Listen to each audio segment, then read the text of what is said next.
Good evening, everybody. Welcome to our Achtung Cthulhu stream. This is almost our final episode. Next week is our last, unfortunately. But we're here live, and we're here ready to kick some Nazis right in the tentacles. I have some lovely people here with me. Let me go round, have a little chat to them, and see how they're doing. Pruitt, how are you doing this week, buddy? Sam, I am doing marvelous. I'm doing absolutely marvelous. One Punch Man comes out next week. Game of Thrones the week after that. Avengers the week after that. It's just a beautiful time to be alive and to be gaming with your friends, because that is what we're doing here today. It's almost over. That is sad, but we're gonna make it. We're gonna make it worth remembering, I think. So I'm ready to step back into the fatigues of one Captain W.C. Ward and find out what the hell is going on. Are we in Egypt? Are we not in Egypt? Is any of this even real? I don't know. Let's find out together. Yes, kind of, maybe, in that order. Cool. And we have Tabletop Horde, otherwise known as Virginia, with us. Virginia, how are you doing? Oh no. Oh no. I cast Hold Person. She has been petrified. And Oh. I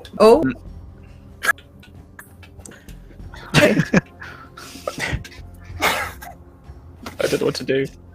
I tried to shake her loose. It didn't work.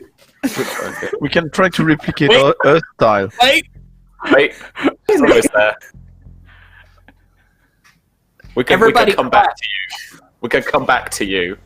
All right, Susie, what did you say today? Let us know how you are.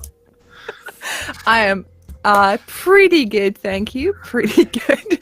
There has already been accusations of vampirism in this chat. There's been a lot of nerdery going on just before the game has started, but I am excited to... yes, I would also like to once again reinstate my concerns about the quality of this weighing of the heart ceremony. I'm not entirely sure it goes up to code. I mean, where's the scales? Where's my art's feather? Where's Anubis, man?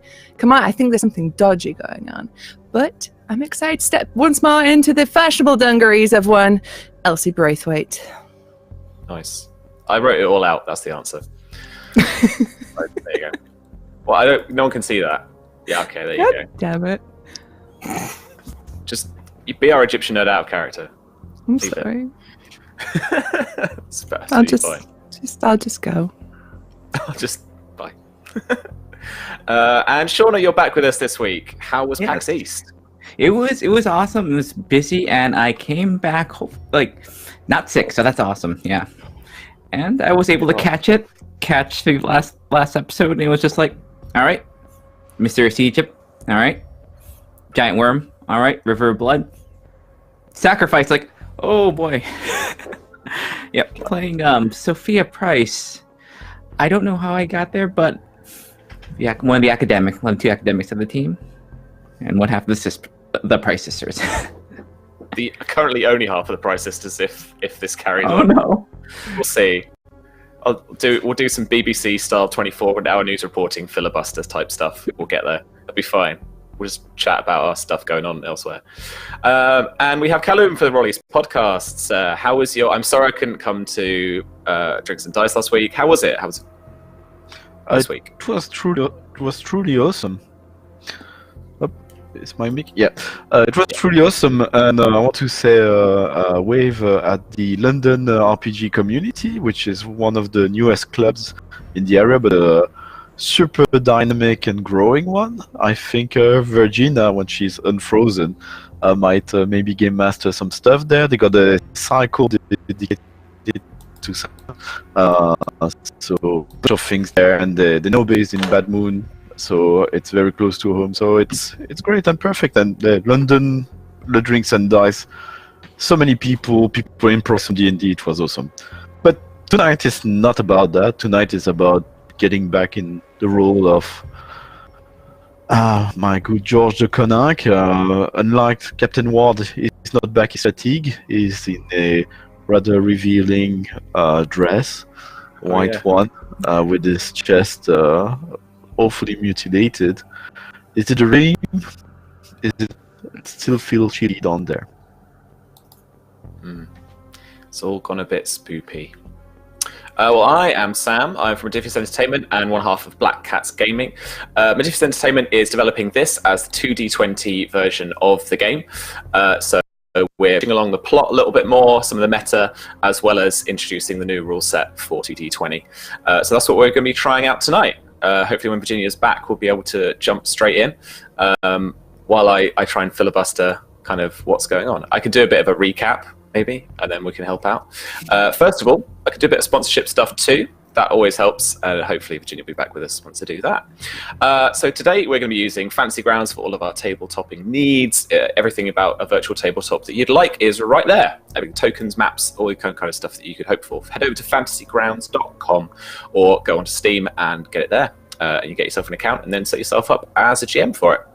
Then you can head over to waylandgames.co.uk for 20% off your 40k and your Warhammer miniatures, and you can get all sorts of other discounts on other lines like Modiphius Entertainment. And then Tabletop Loot is our dice sponsor of the week. If you retweet the live tweet, going live tweet for this game, then Will later on will give away some of their dice. So we need 20 of those retweets, and then it'll be over to Will later on in the night. Awesome. You can also interact with this game by donating bits. You can donate various different levels of stuff. So you can donate some critical successes or complications to the crew. Remember that 1s are great and 20s are bad. So make sure you let us know if you do donate which way you want to go with that. And then we've also got some Mythos magical surges that I will make kind of weird and mythosy and spoopy, give it some flavor as that. But then we roll on our D1000 table as usual. 10,000? 1,000? 10,000, I think. And then we figure out who's got some weird stuff going on. And then you can always donate some awesome kind of spy gear, some spoopy mythos monsters as well. Give our crew a vehicle. It's all below in the donations-y bit on the image just there. And Virginia is now a black expanse of nothingness. Kind of fits her magic, really, I guess. Hello, Virginia. Are you back? I'm not sure. I think so. You kind of are. Kind of am. Wait, you tell everyone who you...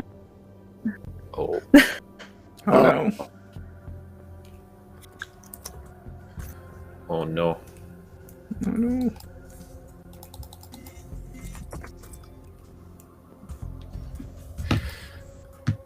Oh dear, oh dear. All right. Shall we push ahead? I'll let her know. Does anyone have anything to plug this week? Prit, what have you been up to on WebDM? Susie, what have you got coming up on streams? Shauna, what have you been up to? Let us know. Go around let's go around the horn again. Prit, what have you been up to? This week's video was on Tabaxi, cat people, and so it was a lot of fun. We had a great intro there. It was good times. And we also, I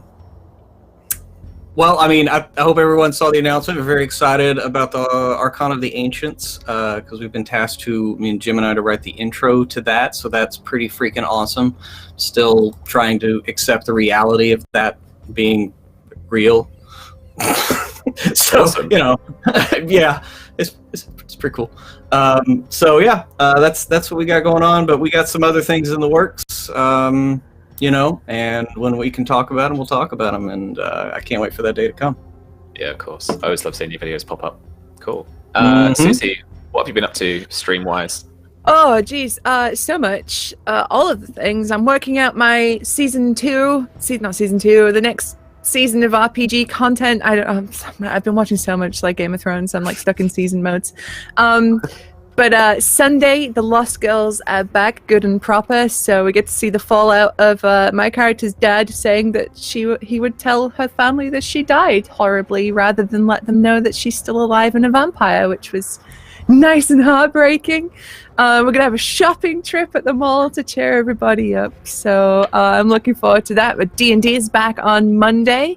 Next Wednesday we have the next session of my Curse of Strahd campaign, where they're in the Amber Temple and the druid wants to sell her soul for everything, so that should be nice and fun.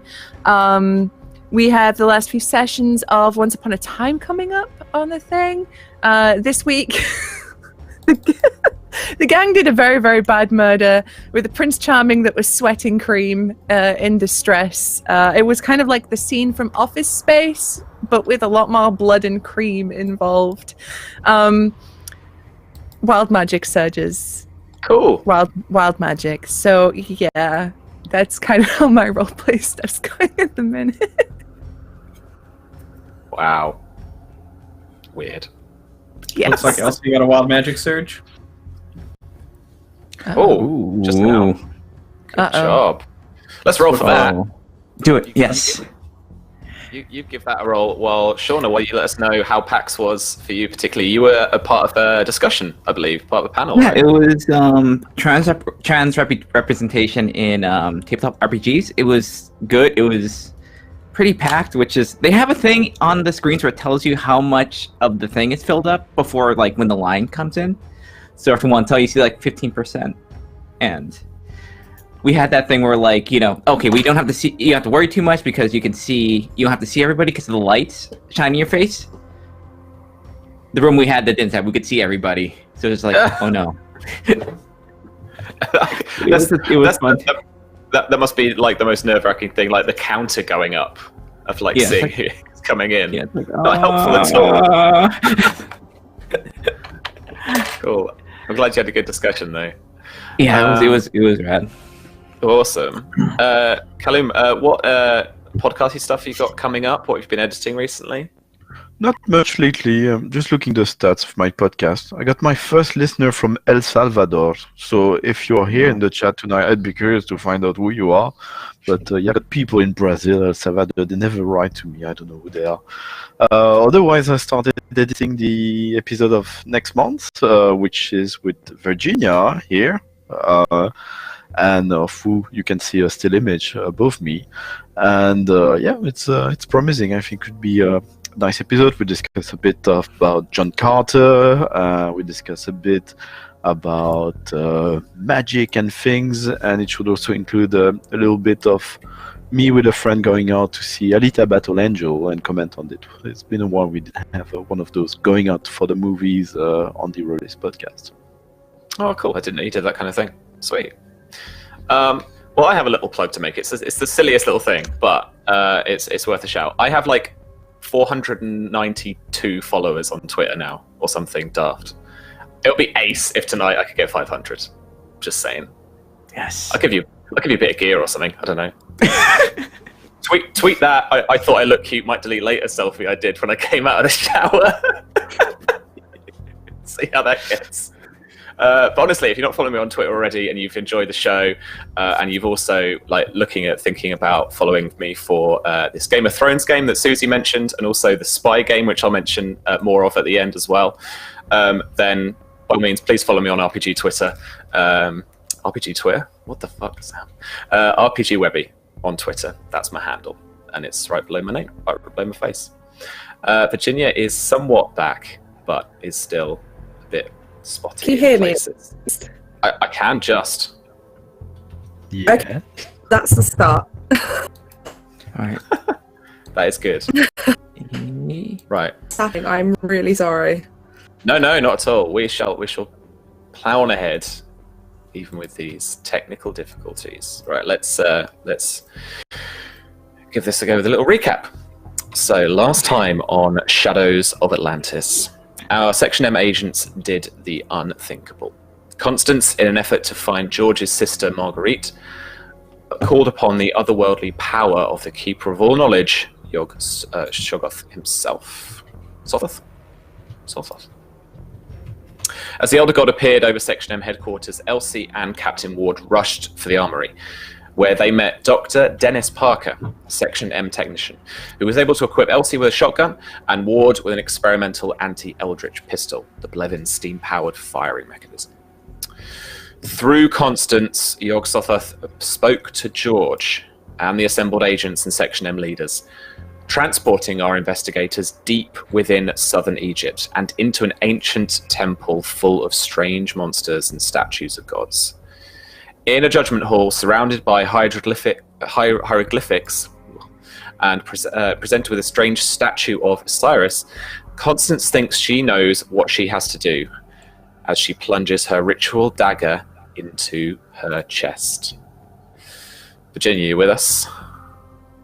If you hear me, yes. Yes, we can hear you. Okay. I turn them off because it seems to be a thing. So I'll put you back on in a minute. But yeah, so I was in the middle of carving, well, Constance was in the middle of carving her in half. Sam, you're at 500, by the way. Woo! 501 now. Would someone get the equipment chapter and tell me what you want? Awesome. Cool. So yeah, so Constance, you're stood in front of this strange statue of Osiris, and it's like if Susie as well can help me out here a little bit. It's unorthodox because of the way I described it, and like purposefully kind of made it slightly different, I think. So the hands are actually kind of palmed like this, outstretched in front of it, whereas normally it's different, isn't it? Yeah, normally Osiris is depicted with his arms crossed across his chest, with the crook and the flail of the symbols of the pharaohs. All right. So this is like super unorthodox for him to be like this. Okay. So Constance is in front of this, and from the view the rest of you have got is her back as she's turned and facing the statue as you all are, and then has from kind of like above that, there above her shoulder, plow this dagger into her chest. V, if you're with us, what's the rest of the picture here? So Constance is going to tear through the, I'm assuming, horribly intense pain that she's feeling, Yeah. and try and carve her heart out. She's not entirely convinced they're all here, so she should carry on with that and try to get it out to place it in the hands of the light. Okay. I am going to get you to make me a will and I was going to say resilience test. Difficulty 2. Discipline for societal? I can't quite remember what it does. Yeah, discipline is about mental discipline. So yeah, discipline will apply. Cool, so that's 13. And how many threat are you on, Sam? 19 at the moment. I finished on that. I checked the video and everything. Cool. Sorry, Sean, it got pretty high. Oh, I know. I mean, we've been there. We've been at this number before. Even above 15, most of the time. We live here. Threat. Yeah. Does anyone mind if I give Sam? Sam, I'll give you 3 points. And Is that 3? Nice. 20. Yeah. 20. That is 1, 2, 3, 4 successes. All right, sweet. So 2 momentum off of that stuff. And yeah, so you plunge this dagger into your chest. It is a horrible, painful sensation. Probably the most pain you've been in your entire life, because it's actually it's elongated. It's not like you've been hit or you've been shot. Something that's quick, something that then aches, or kind of the pain reverberates. This is you like carving deep into your chest as you break bone, as you peel open your chest cavity and your look down at your beating heart into your chest. There are some arteries and some deep veins to cut away at, and everyone can see behind her as she's shaking, as she's trying to do that kind of knife action to cut away at the blood vessels. Constance, you have your still beating heart in your hand, and presumably you want to put it into Osiris's open palms. Yeah, she's gonna probably at this point stumble forward, because I imagine it's like the pain that makes you dizzy and like blinds you, and like through kind of closed eyes and gritted teeth, find the hands of the statue and place it in there. Yeah, okay. As you do so, the blood that's still spurting slightly from the still beating heart, is being absorbed by the statue's sandstone texture. You're not going to take any stress from this, but you are going to gain a temporary character truth. That character truth is going to be the weight of a heavy heart. Ooh. As you stand in front of Osiris, your chest is still open, as if some horrible open heart surgery has gone on. And blood has stained the ground and stained all of your clothes. Were you wearing those like kind of ritual clothes, a bit like George was, or were you wearing what you kind of normally wear? It would have been just kind of like for Constance, like a black dress, but almost like robe in style. So it would have been quite loose, quite flowy, probably quite ripped and bloody now. But it's torn down the middle, down towards the navel, and the black is just soaking up all of this blood. It's tumultuous. There's a huge amount of it down your front, and slowly the heart starts to actually get suckered into the sandstone itself, and through this tiny holes, tiny porous material starts to disintegrate into Osiris's hands. The blood from this sacrifice goes down into some like thin kind of almost what's the word for that, kind of agriculture, irrigation, like almost little irrigation channels or little guttering along the floor, and heads out, down, back behind you all, and then back down into the river that you crossed, the river of blood. You hear stone grate on each other, stone brickwork grate on each other from behind the statue on the other side of the temple, and the wall of that side. What would you guys like to do? Oh, poof, you just see like Sophia just kind of like I think when Constance was doing, she just kind of went to a state of shock. Like she just kind of like zoned out, and like she just like snapped and just like rushes to her and just starts like taking out her med kit, just kind of throwing stuff on the ground, because like there's nothing I can do when someone doesn't have a heart. Yes, you kneel down. She's like kind of crying. Do I take damage from this, just out of interest? No. Okay. Interesting.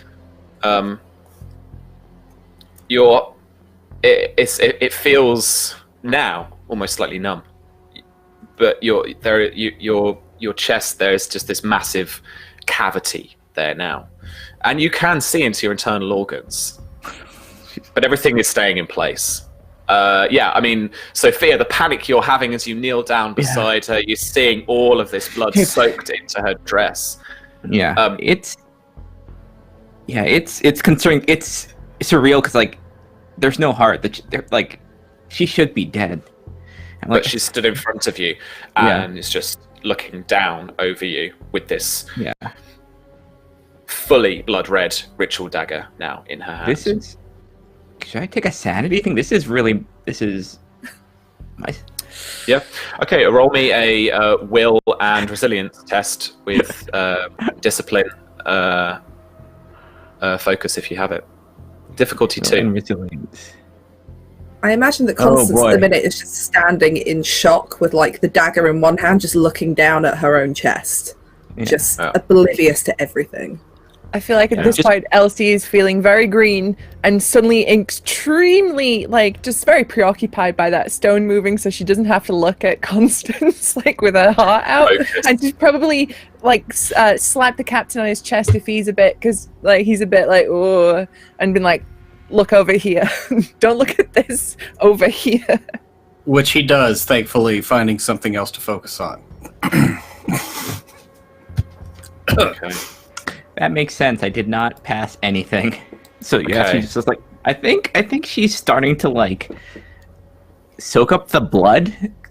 Maybe just she has no idea. Like this, she's just grasping at straws at this point. She's just So I'd give you a truth as well. This is going to be about it looks almost like a suicide of your sister, or like a ritual kind of sacrifice of your sister. However you want to name that, I'll leave up to you. Like, I think we know, having had the role and you talking about it, it's that kind of my sister should be dead. I mean, maybe that's it, something like that. Yeah, I think so. My heart will go on. Don't even. I think that's hers. Don't even. That hurt me. That's awful. Take my heart away then. All right. Okay. Ward, Elsie, you looking at the open kind of secret doorway that's opened up at the back of the temple. You look out and there's an exterior scene. There's like mountains and a kind of stone pathway just outside. I will walk the path. George seems to be oblivious of everything, like he's under a trance or something. So he just proceeds with white robe flowing around his legs. Does anybody follow? Ward takes one look back and he sees Sophia tending to her sister, and if anybody can, it'll be her. So he's gonna we're gonna check this out. We won't go far. And he thankfully gets out of the room and follows George. Okay. Pistol out. Elsie, are you following? Yeah, because they're safe in that room as far as I can tell. And George's only got a pistol and a nightgown, so I need the shotgun. Yeah, absolutely. Cool. Okay. As you step outside, George, you're surrounded on two sides by, again, what start off as dunes and then in the distance, hills and mountains. All in desert and rock. About 200 yards down this stone pathway is another smaller temple structure, another sanctuary, essentially.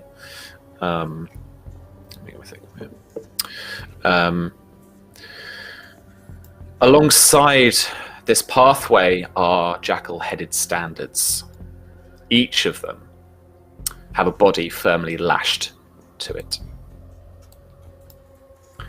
And catching glances of the faces of the dead, you start to notice people you recognize.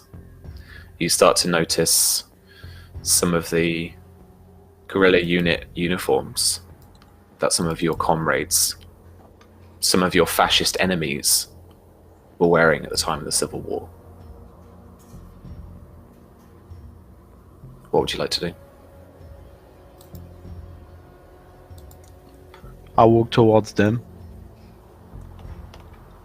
Mm-hmm. Do they look aggressive in any way, or do they seem transfixed? What's their sort of behavior? So they've been, they are dead, and they've been strapped to these standards alongside the road. And as you look down this pathway, they're every few meters, and there are many people here, many bodies. Actually, there are also some just off the road, like a kind of sporadically. There are a couple of rows of these things, but there must be up to 100 bodies here, strapped to these standards. As you look at the man that's in front of you, it's a soldier that you recognize from the closest fight you ever had during the Civil War. What was that fight, and how close did you actually get to your enemy before you had to kill him? I would say it would have been it would actually be a soldier who was not a fascist, which makes the vision more painful. It was a soldier from the I don't remember the faction, but it was when I flew from Barcelona in the May days. When we got sort of double crossed by Stalin's factions, and it was really as I was fleeing a building. So I literally stepped in a room, finding my way through a building, and there I was in front of this commissar who was in charge of pursuing the politics. So I knew straight away, despite the uniform and everything, that he was there for me and the others from the POUM and the anarchist. So I had to. He raised a gun in my direction. I jumped at him. We had a scuffle. I pulled a blade out on me, and I stabbed him between the what do you call that? Anyway, in the side of the belly, and have to do so several times while holding him still before he quieted down, and finally the other person fleeing with me, Esther, pulled me away from him as he was still, and we managed to flee the radio building and find a car to leave Barcelona. As you look for that dagger now in his side, you find it, and it's dried up into his withered, dry, cold corpse.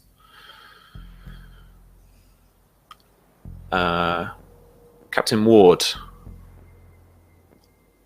as you walk down this pathway, you see these bodies too, strapped to these jackal-headed standards. As you look through the bodies, there are those that have gotten in your way this mission and the missions before. You see the faces of the actual soldiers that you mowed down in Italy. You see the faces of the Nachtwolf grunts that were in the cemetery. You even see twisted and tied up, almost hog-tied to these standards, the Draugr, with their many limbs, many faces, and there's one just strapped up, bloodstained, dried. And then you look behind it, and there's a US uniform in olive drab. And as you get closer, why don't you tell us who it was you failed in a parachute training exercise? A man who fell to his death. Yeah. His name was Tuttle. He was a private, and it's one of those things where the kid meant well. He tried really hard, but he just he wasn't up to the task. But he begged me to stay on. Just, give him a few more weeks. He'd get it. Let him do his first jump. He'd be fine.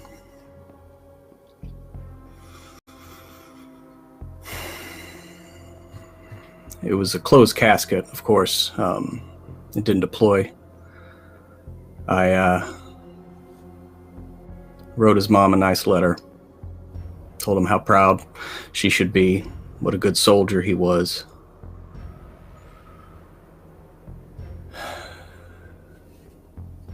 Soldier fails like that, it's on his captain.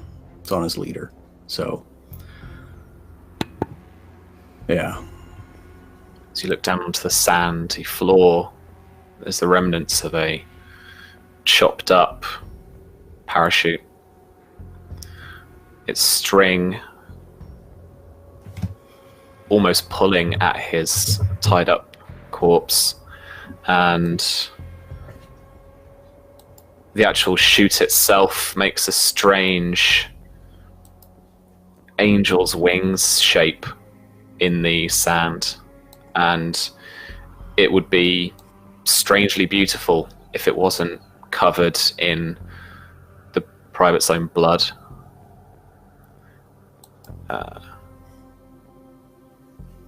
And you only really know it's him from the uniform, the name on the jacket, because of his mashed up body and face.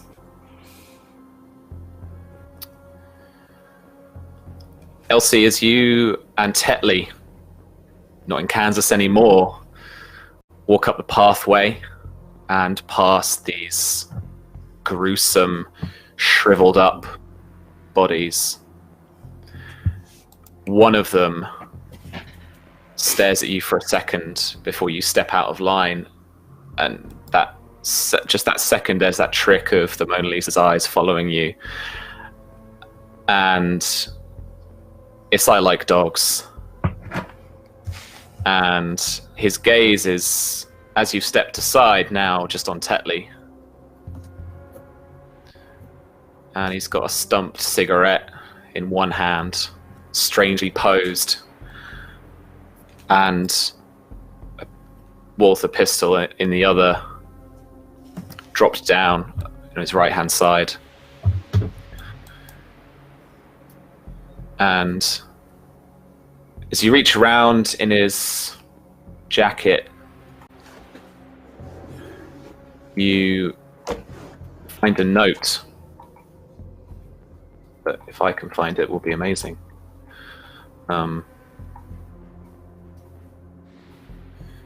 It's written in German.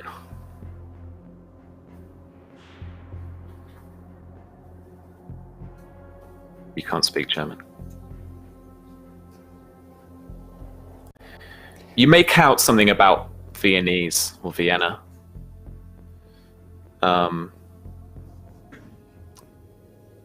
There's the mark of a wolf's paw, its main palm a cog, with a strangely round-slitted eye in the center.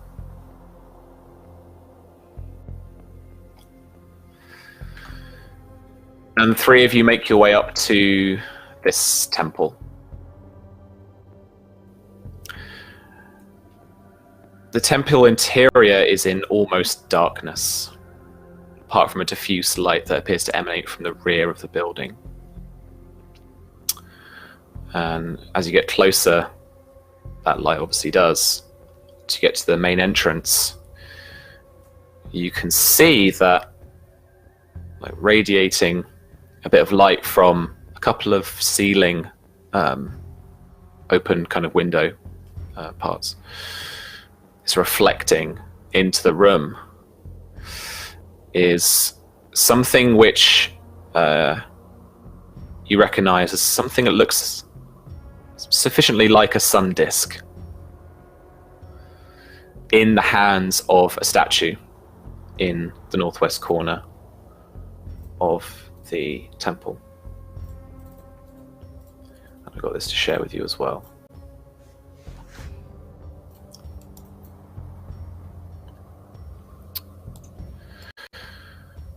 There are some notable differences to what you might expect a Egyptian sun disk to have.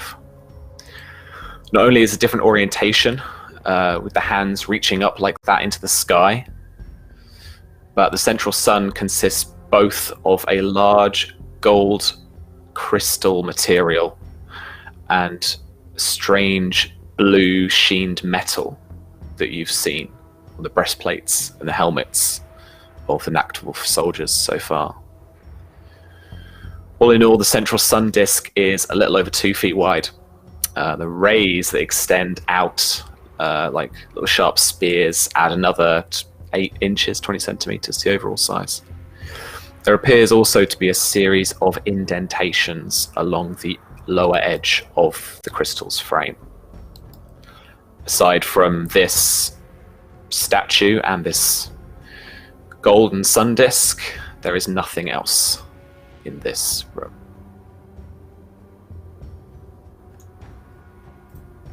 What would you like to do? Elsie, I think, is probably out of the three of us in the best headspace right now because she's seen I Like Dogs, but it's not as bad as seeing some of the stuff that these two saw. So she's gonna go up, she's gonna hand the shotgun to whoever looks least shell-shocked right now, whoever looks a bit more in the room.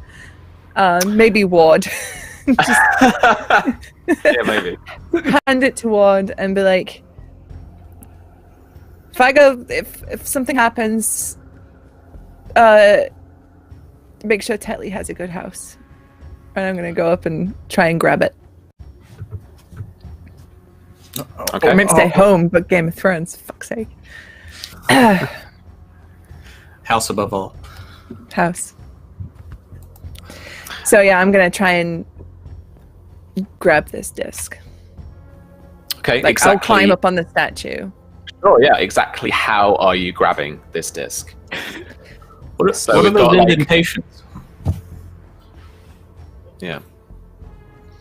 I will go and what do you call that? Help her lift her with my hands, so she can step in my Give me a hands. boost. Sure. Yeah. Give her a boost, and you can climb up onto the kind of the torso, hang on to the part of the head there. I imagine as well that you've got like a foot nestled in that kind of shoulder as well. Yep.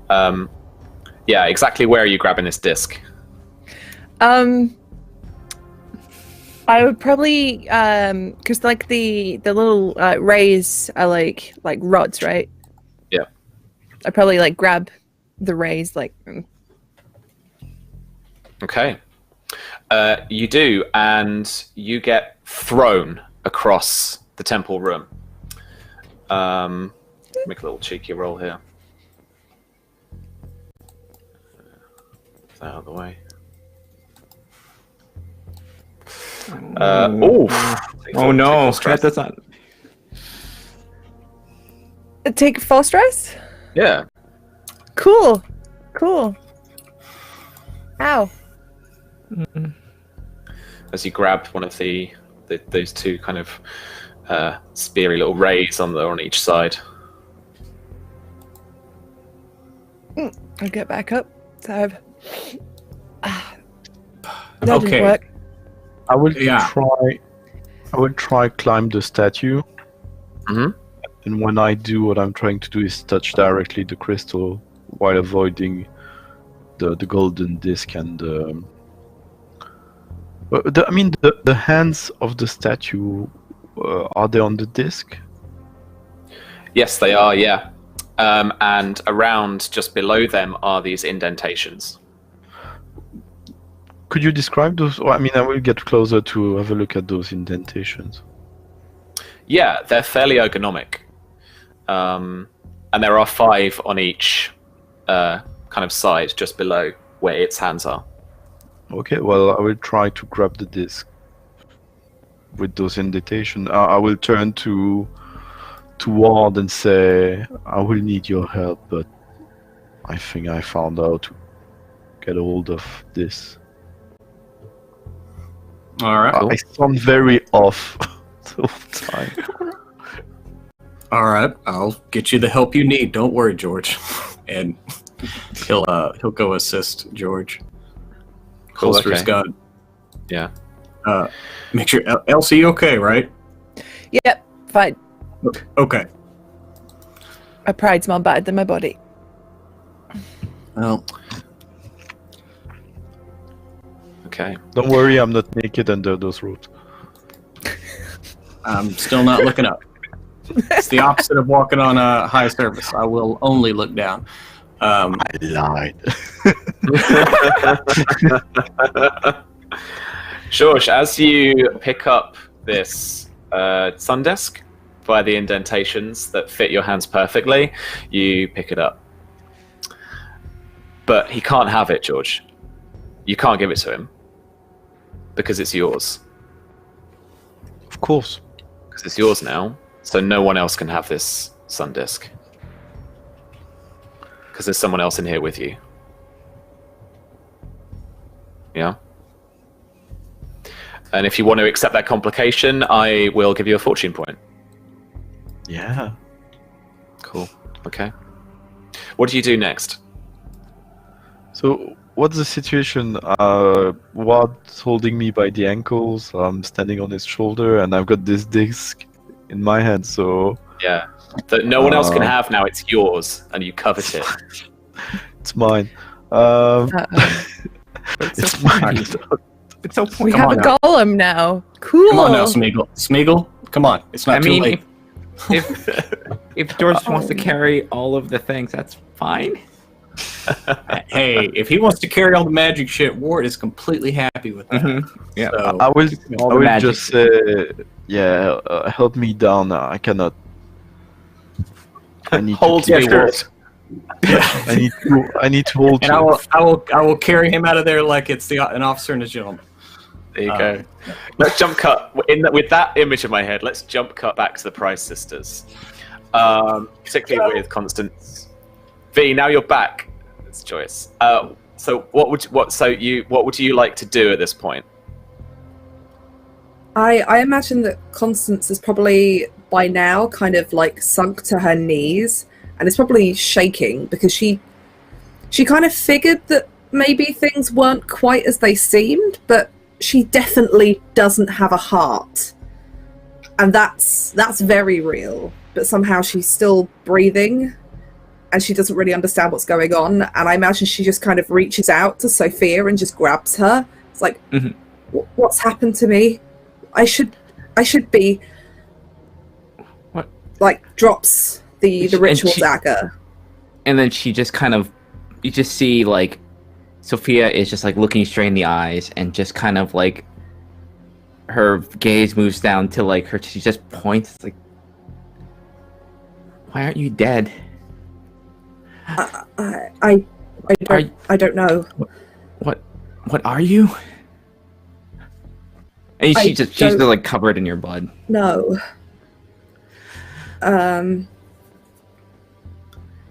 Sam, can I try and really, like in a moment of kind of hysteria, try and think back to anything that sounds like this that explains why I'm not dead, or if I am dead and just don't know it?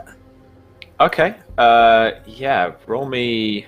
Well, why don't you explain what you want to roll for me in terms of this? This is gonna be like reason, isn't it? Yeah. I'm thinking like probably reason academia. Yeah. With occultism. With occultism, yeah. Yeah. How what's the difficulty for this? Difficulty 2. Okay. With weight of a heavy heart, difficulty 3. I'll give you 3 points of threat then. Really? Roll 4 dice. And hope for the best. 1, 2, 3. 3 successes. Awesome. Okay.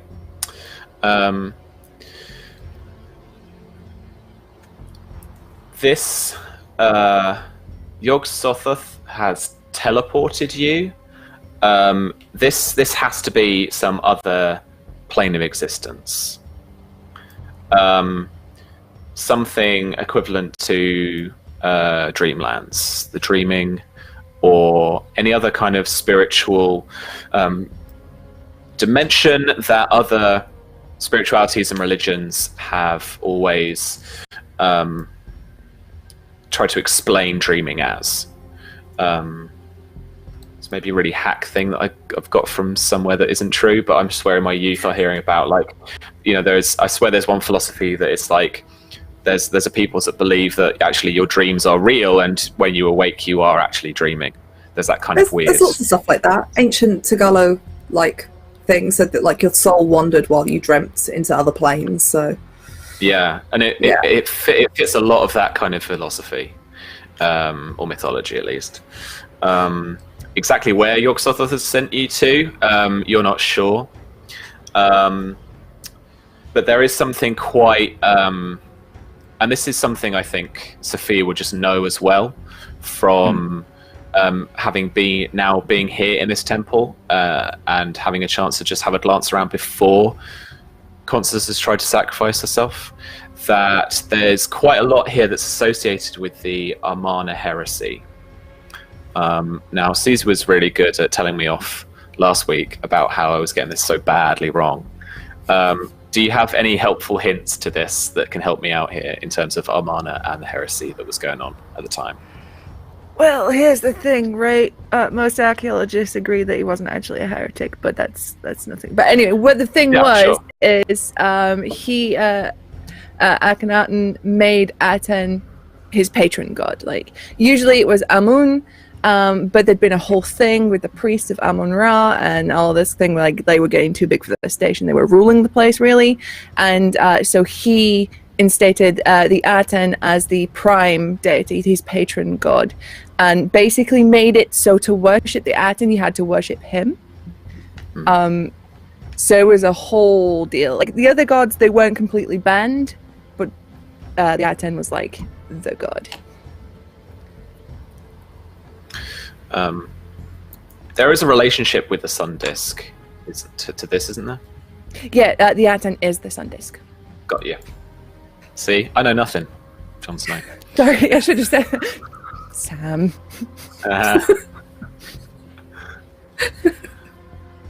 Yeah, but yeah. So for noobs like me, remember I know nothing. So yeah, so there was an obsession with this sun disk. That's my info, and you reached the difficulty. Did you want to spend any of that 2 momentum you've got, or yeah? Thank you. Yes, I am Jon Snow. I am Jon Snow. Or any of or any additional threat spends you want to make to ask me any questions. Maybe Susie can answer them. I kind of like to know, if at Constance's best guess, if things like injuries and stuff that happened to us here, or her cutting her heart out, is something that will still be present when we return to whatever our prime plane of existence, or whether it's like true dream state. Yeah. If it would have affected you, you'd already be dead. Interesting. Okay. I'll give you a threat for that. I'll save the momentum. I feel like we're going to need it later. Definitely. I could type in the right chat though.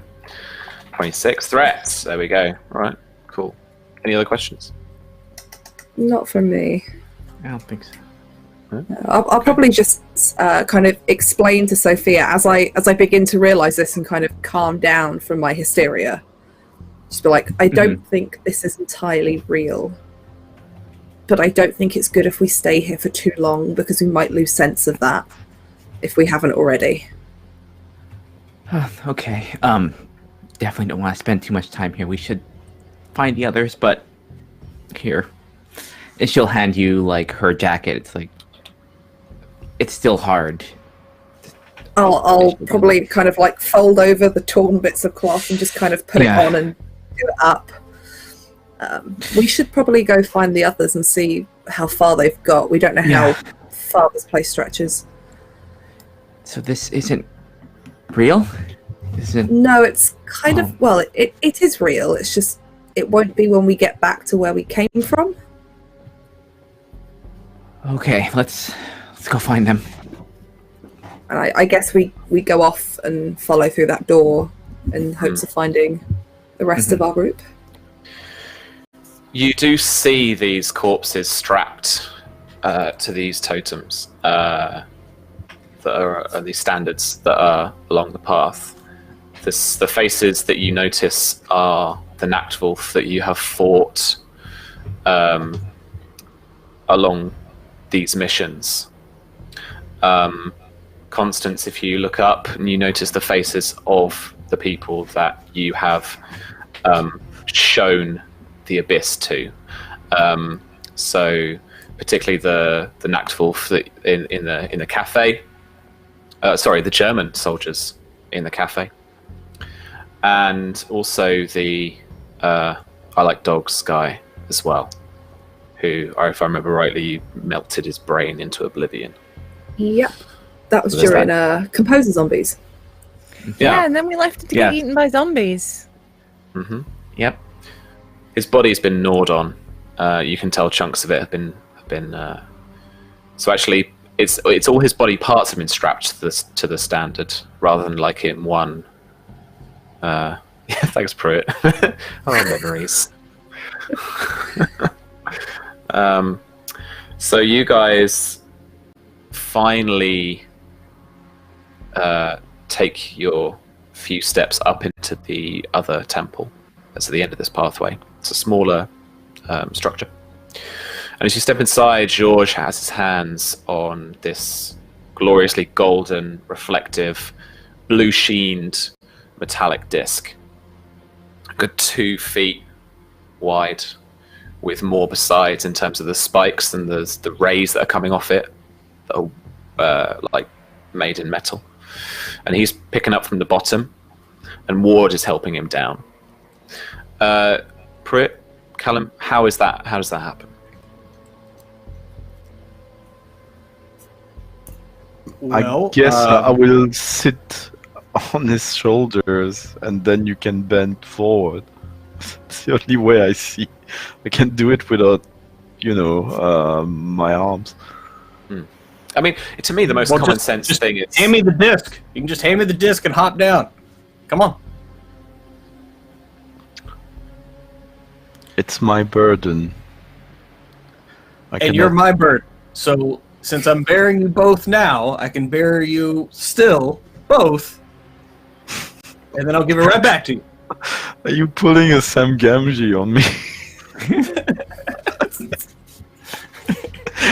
Share the load.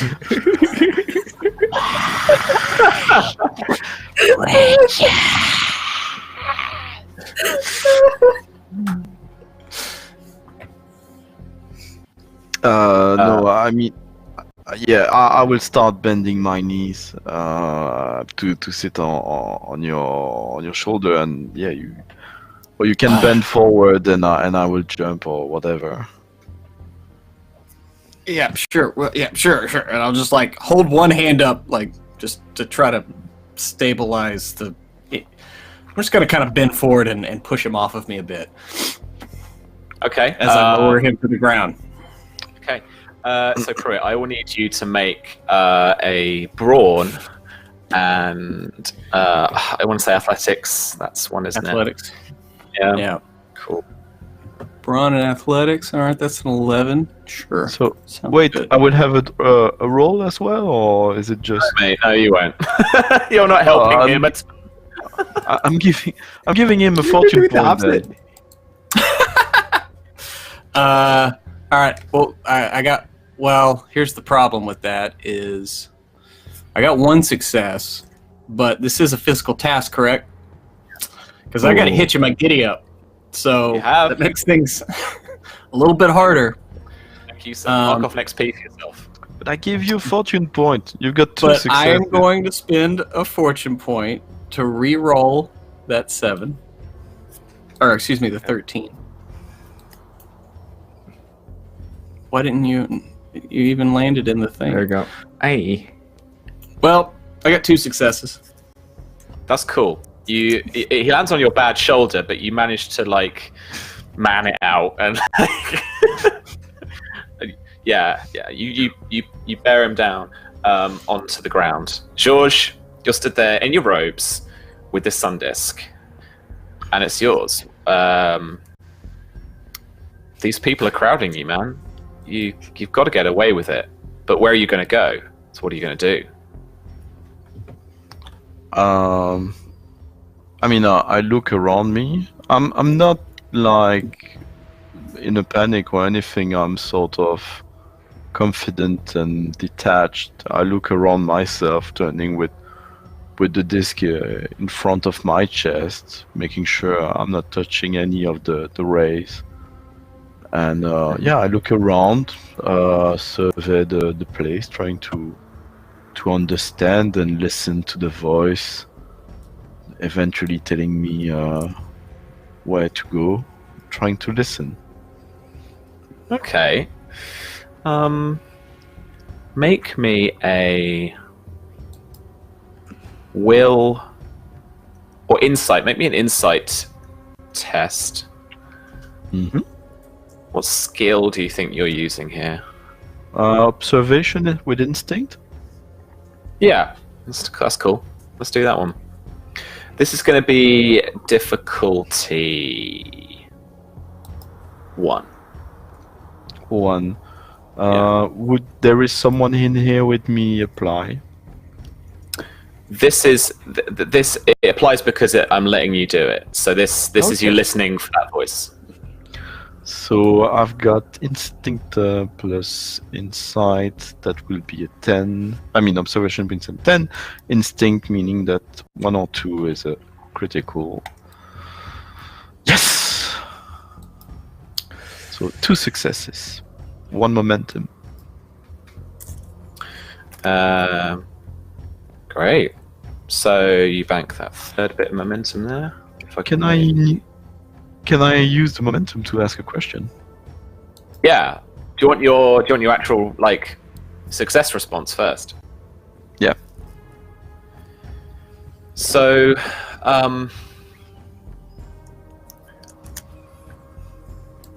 you know you're dreaming.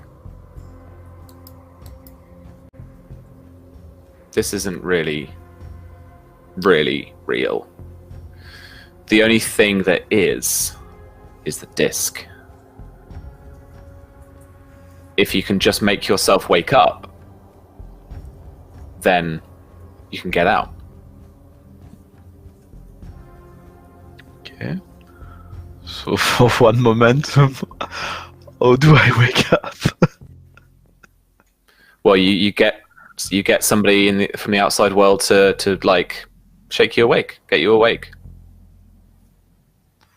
You might have to scream real hard, or I don't know, but you try and get someone else to wake you up.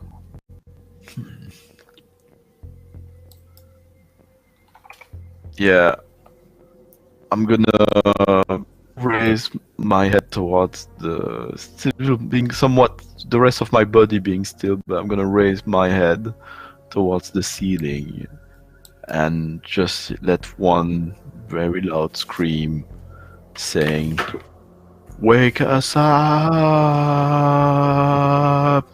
And I hold the up very long, like in a almost non-human way. Yeah. And everyone perceives that. There is this weird, like, resonance in the back of his throat that just doesn't sound like George. Doesn't sound right. And this, the Price Sisters, is what you walk in on. So George is just shouting, "Wake us up!" Mm-hmm. Yeah.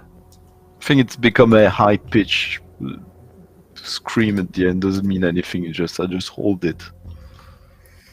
What is he doing? I look at if the other two.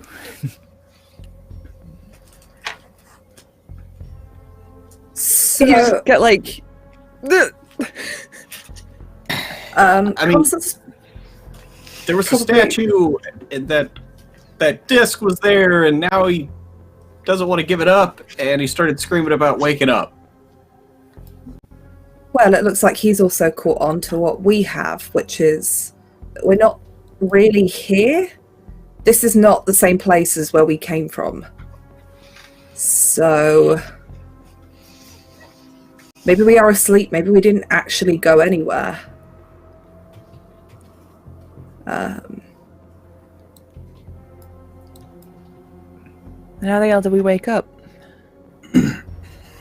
Well, So you're saying we're in a shared dream right now?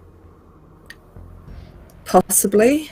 Lucid dreaming is a thing where you dream and you can control the events around it. It's not far off. That would, So is Well, this, can we control this then?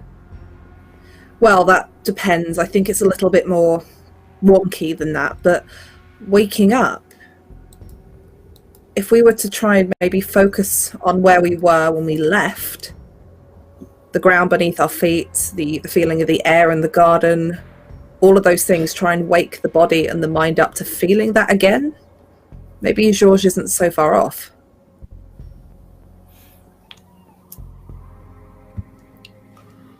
It's worth a shot. Yeah. Constance will start. She will close her eyes and try to not remember, but physically feel the cold grass that she was standing on, the feeling of the cold night air, all of those little senses, like the smell of the garden and the incense from the ritual, and try and wake herself up that way and hope everyone follows suit. Okay.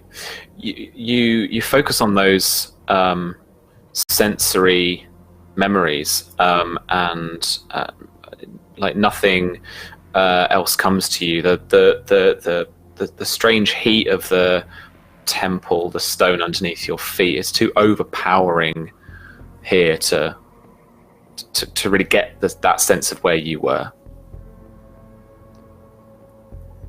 Maybe we go back the way we came then. We can't do it from here. Perhaps there's a reason that we had to cross that river to get here. This temple itself could be a whole different place to the place that's outside, which is different to the place that we were. Maybe it's protected? Maybe. I mean, the only problem is there's a big worm out there. Well, far be it from me to say, but I don't have a heart anymore, and I'm still walking around, so perhaps... Can't really kill us. If we stay, nothing happens. Like, we just stay here, and we have to leave, even if it's through that worm. I mean, all right. It's either go back or stay here and wait, and I don't think anyone's coming to get us. No. Catatonic in the... So we just all laid on the lawns somewhere? Maybe not quite. I mean, we're definitely here, and Constance kind of touches at the jacket, which is probably now kind of bleeding through still. Like, we're definitely here, just I don't think we're entirely here.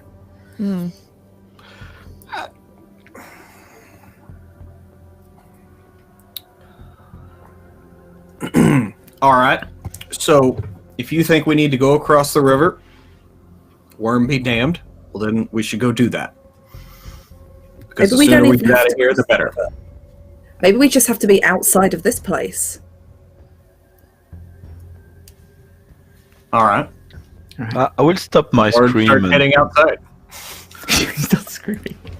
I will stop my scream and very coldly turn towards the four of you and say, "This is just a dream. We just need someone to wake us up." We're They're gonna out have to there. wake They don't ourselves know. up. Well, George, No, I think we we're gonna can't. have to wake ourselves up. No, we can't. They We told have me. to. I know. We just need people outside to know what to do. If Then I think we need to If, get out you of know- this temple. in our state we could somehow tell them, get it out, scream it, like you scream of a nightmare in the real world. They will Oh, know hell. what to do. Ward Scream with me. Ward rolls his sleeve up, and he pops out his bayonet, and he starts just writing in his arm, "Wake us up." Pretty small, but at least where you can see it. It's painful work as you dig into your flesh with that spike. It's not really got a blade on it. It's just this spike, and so it's tough going because it drags the skin. But you do so, and you wait for a bit, and nothing happens. All right. And he takes his shirt and wraps his arm up. Well, we tried that. There is one alternative, but I don't know if they're capable of it. considering what happened to Constance. What? Kill ourselves? I don't think we can here. Drowning, Yeah, I mean, falling. Yeah, dreams. she's cutting around with her heart out. So, Mhm. We've passed on into somewhere else. The whole weighing of the heart of Osiris happens after your death. Mhm. I don't think it's possible to die here in a place that you're only supposed to reach after you're dead. Hmm. At least not in the temple. I don't know about outside, but I don't think anything's going to happen in here. Then we don't have very much choice then. Shall we go? At least yeah, try. let's gotta move on. Okay. You make your way outside to this road, down this road, flanked by these tied-up bodies. You then make your way back into the temple at the other end, in through the gap of the wall. And as you walk around, fan out around the statue of Osiris, in front of you, you see a tall woman with blonde hair cut into a kind of long bob, slick backed on one side. With her, augmented Nachtwolf guards, all with their strange SMGs that have been changed and engineered to fit these weird bullets. And a couple of them, even, as I'm going to spend some threat here, are going to be carrying machine guns with them too. Spend a couple of threat there for that. So that's 24. George, next to the blonde Nazi woman. Well, first of all, so to one side there is a monk next to her, Tibetan monk, in a blue hat, robes, stood just behind her, calm and still. And then on her left side is a Walloon woman, an old prisoner, with a face very familiar to you, your sister, in a German Nachtwolf officer's uniform. And they eye you all quietly, stoically. And then the blonde woman takes one step forward and she says, "Thank you. We will take the sun disk now." I think you're going to find it mighty hard to get it away from my friend George here. He's been quite taken with it.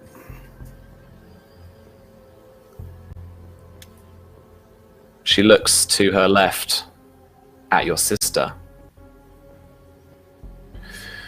"I'm afraid we are quite taken with it too. You will have to hand it over." There are 2 squads, 5 guards each, flanking this little trio in the middle here, and they're all fanned out, all trained guns on you.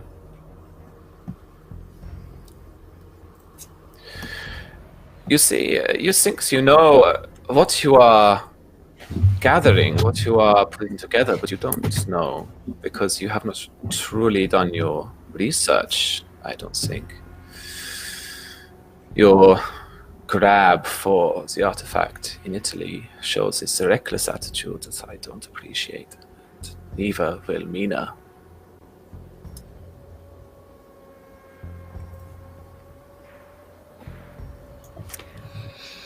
Elsie's just gonna step forward and in front of Georges and raise the shotgun. Like, she knows, like, if they shoot, she's dead, but she's just gonna just in a stand of defiance against this Nazi-ass piece of shit, just gonna cold stare her in the face and just...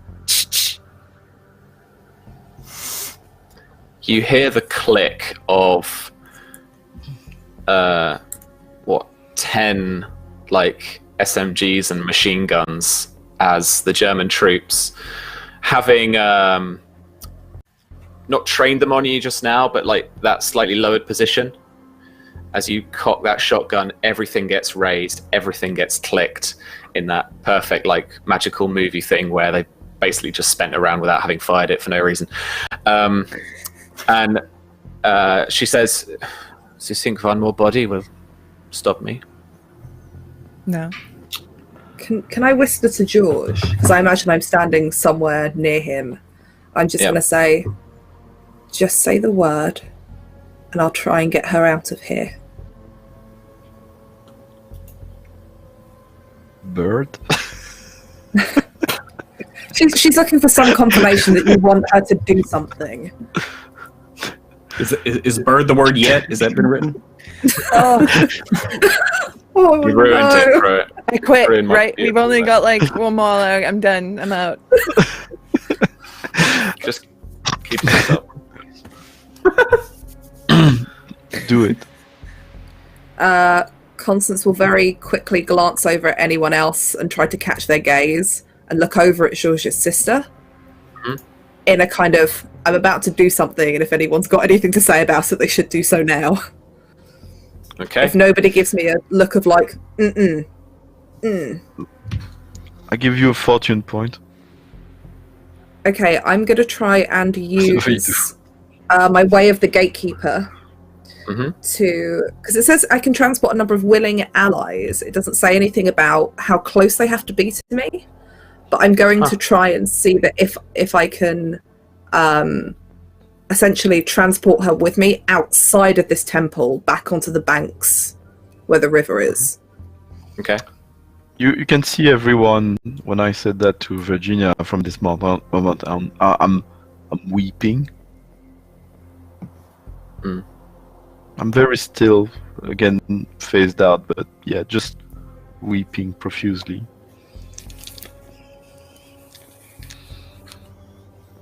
Okay.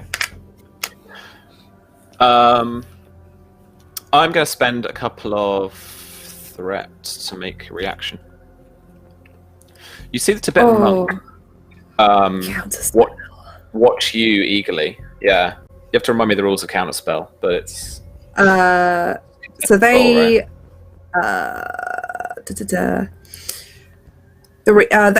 So he will roll his power dice, and for each effect rolled, the difficulty of my spell is increased by 1. Awesome. And he can't cast a spell in his next turn. Okay. Power's base 2, right? I think so. Mine It is. goes up. Unless he's a dabbler. Uh, I think dabbler. I don't know if that's been changed in newer drafts, though. I'm going to roll this. Oh, I didn't even hit. If you can't hit the table, you can't hit your target. 1 effect. 1 effect. Okay, so the difficulty of my spell is 3 then, in total. Alright. So you not a got lot. my fortune point, huh? Yeah, I will use a fortune point to set one of my dice to a Okay. crit success. With your the weight of a heavy heart is difficulty 4. Difficulty Do you have the 4. time to say something? No. Soz. And I will pay you whatever threat it costs me to basically roll 4 dice plus my fortune point spend for the critical success. Because we've been moving in one continuous kind of thing, more or less. You've still got 2 momentum. I know, but I feel like they're probably going to need the momentum in a minute. Well, Go ahead. Go ahead. You sure? By the side. Yeah, go. Yeah, Yep, so Do it. Got to spend momentum to make momentum. Yep. whatever I have to pay to roll 4 dice plus that fortune point spend. Okay, so 3... no, hang on. It is going to Fortune be... points counts as the first one, so then it'll be... Yeah, but you Two still need to momentum. buy... You still need to buy Yeah. all the stuff. So the first momentum is the first die, and then it will be the second momentum and a point of threat. So it'll be 4 threat to me. And you've spent your momentum. Yeah. Oh god, I hope this works. Yeah. And so this is Academia. So this is Will and Academia. So 14. That is so 2 from the fortune roll plus I rolled a 2, which is with my focus. That's under, and so that's 5 successes in total. The other ones are duds, but they're not crit fails. Not crit fails. Not crit fails. No, I rolled a 15 and an 18, which aren't successes, but 5 successes in total. Nice. So the 1 momentum. Yep. Boom. Have you got a momentum boost for that spell? Um. Oh yeah. I wish I hadn't reminded you, because it's like you can go like a mile away or something, can't you? Yeah, but I don't think I can get that far because I don't even know how space works in here. It says that I can reappear anywhere within long range, so I think that might be enough to get us towards at least the front of the temple, if not on the shore. I don't know how. Yeah, you seem to just compress all of a sudden in that proper ripped off Harry Potter TM thing where they're like whipping around. Apparition. Yeah, one of those. So your form like whisks and whooshes into nothingness, and you both land on the shoreline. George's sister is like on all fours on the shoreline as you've like caught her off guard. She kind of sinks there, but she flicks her head up, stares at you, and in this like wrathful, angered stare, screams at you as she gets back up. Uh-oh. I have some cost to pay. Do it. Oh, I don't like that. Where is my spell? That's 1, 2, 3, 4. So 4 points and 2 points of drain. Courage resistance applies to this, right? Yeah. So that's just 2 points with the piercing one. Okay. And the drain. Drain's not affected by resistance, is it? No. No. So you will lower your maximum stress from that. Fine, but otherwise I'm okay because of that Numb to the Horrors talent. Cool. Okay. Who would you like to hand over to next? I'll hand over to Elsie. Elsie has a shotgun. Elsie with a shotgun. So you're paying 1 momentum and a threat to keep the initiative? Yeah. Okay. They're going to need the upper hand now. They really So are. I didn't really have a play. I was just probably gonna swear at her a bunch. Shoot. Fuck it. Do you know what? Raise the shotgun, and I'm gonna try and blow the blonde woman's face off. Cool. Right. Difficulty 2, range attack. You're at close Do range. you know what? So Do you know what? I think I'm gonna use a fortune point to make 1 dice a success, and then just roll the other. do you want to spend So any ammo on the salvo attack? Yeah. Cool. So pick one of its salvo effects. Pick one. like- Did I? It's like area, I think. Yeah, area. So I'm just gonna try and blast as many as I can. Yeah. All right, and that is a success. So 3 successes. All right. So that's 5 dices. Jesus. I am going to. Oh, okay. You did roll. I'm going to spend sorry. a couple of threat to hit the dirt. Damn it. So I'll get a couple. I think it's 2 armor on this roll. Okay. All right. 1, 2, 3 stress, but you affect 3 other people. So a few of the squad are going to buy it as well. Good. Yeah, they're not gonna. you down straight away. But you affect them all at once, which is good. Because these guys are acting in squads, the stress bleeds over as you cause injuries.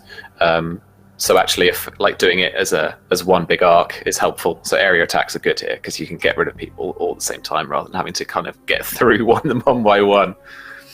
Alrighty. Anywhere you want to move to? The only cover you've got really is like the statue, I guess. I was imagining some pillars on either side of this section. So you guys have got that almost like Matrix lobby style thing. You've got like pillars all down one side, like a kind of weird little corridor on each side, just beyond that. And then you've got the central area and you've got the statue in the middle. You've got a big chunky statue. It can get at least like 3 people behind it in cover. So that's what you've got. Do you want to move anywhere in particular, like firing a shot off, diving behind a pillar, or diving behind Yeah. I'll dive behind the closest thing to me. So whether that is the statue or a pillar, I'm like behind it. Yeah, I'll give you a pillar on that left side as you're looking towards the Nazis. Cool. Alrighty. So which one of them do you want to hand over to next? You've got the squad you've just kind of hit. You've got Blondie, you've got Monk, and you've got not the cat, and you've got the other squad. Let's give it to Blondie. Blondie? Oof. Alright. Uh-oh. I hadn't thought of this. Good job. Okay. So what she does is she gets up from being prone. She gets onto one knee. And then she does a kind of Iron Man like hand out towards you, George. And I'm going to roll here coordination and engineering, I think. And she's got one of these palm force plates on her hand, like in a weird kind of glove that comes across. It's obviously something clearly in the palm, but there's a coil that wraps around the arm and it goes down towards a kind of like a battery pack around towards her waist. So let's roll here. Remember, you've got a hit the dirt reaction here if you want to spend momentum, 2 momentum, I think. Otherwise, I'll just roll. So yeah. So remind me the dirt, or does that work? So first, do we have the momentum for that?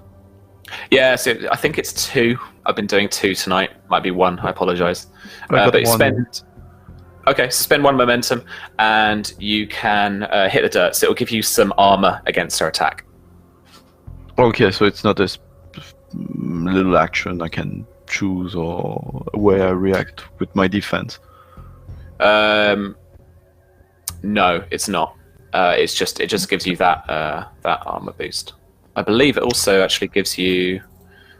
So a quick flick through here. I've got it up here, Sam. If you want me to read it. Just telling you what I had in mind eventually was to put the make it so that the blast was hitting straight the disc, if it's possible in any way. Oh wow! Okay. Yeah. Okay, so you're going to add the difficulty to the range attack too. If you do this as well.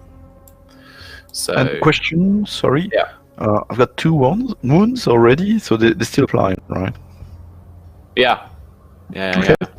Sure. A 3rd one, and you'll be dead. Cool. So the fortune I can use to make her reroll herself as well. I don't believe so. I don't know. I don't recall. No, I don't think that's the thing. Okay. Well, I got 2 fortunes, so if anyone asks a suggestion, best way to protect myself with them.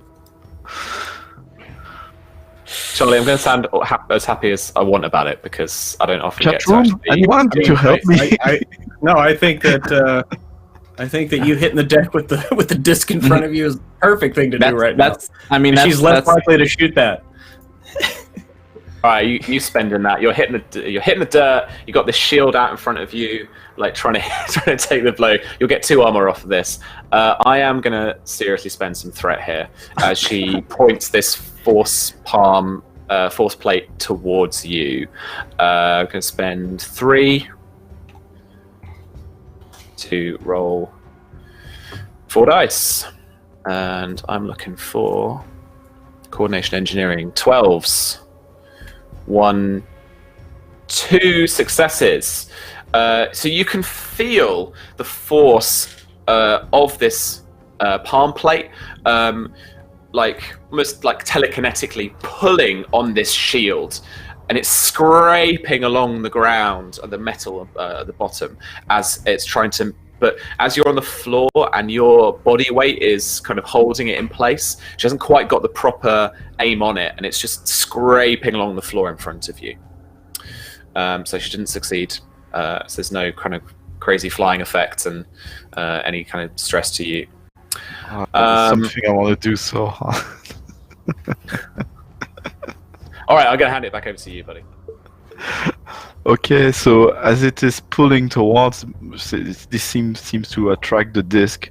I'm gonna throw myself in front, in her direction. Like I'm trying to keep it from going her direction. I do the exact opposite and jump towards her with the spiky ray of the disc pointed in her direction.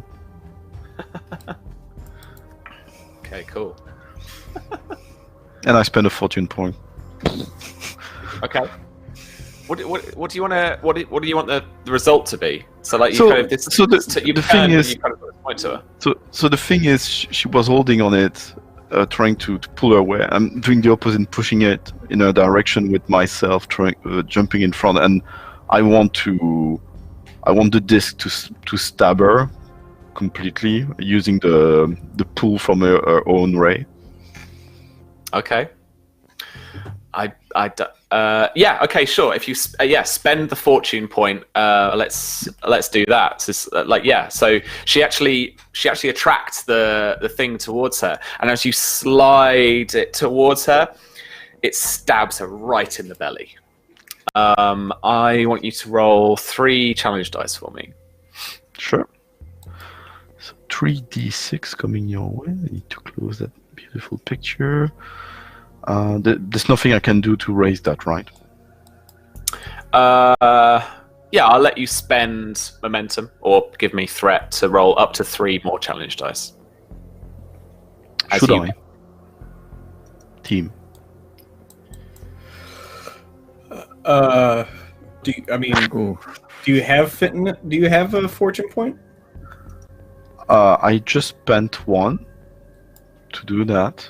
I got 1 left, 1 additional 1. So... You can only buy challenge dice with momentum, Yeah. I'm afraid. Yeah, that's what I told. Oh. So, and I cannot reroll. Yeah. Anyway. Okay. So it's momentum of threat. 1 time, 2 times. Anyone? Should I? Yes. Nay. Sure. I mean, Sure. Go ahead. we're at 22. I mean, it's. Oh, we Living live above like 25. Yeah.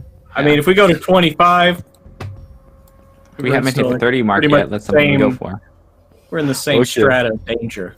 Let's do it then. So I rolled 6 dice. 6 challenge dice for me, sir. Come on now. Here comes 3. Here comes 3 more. Oh! Nice. She got the armor. 6, 7.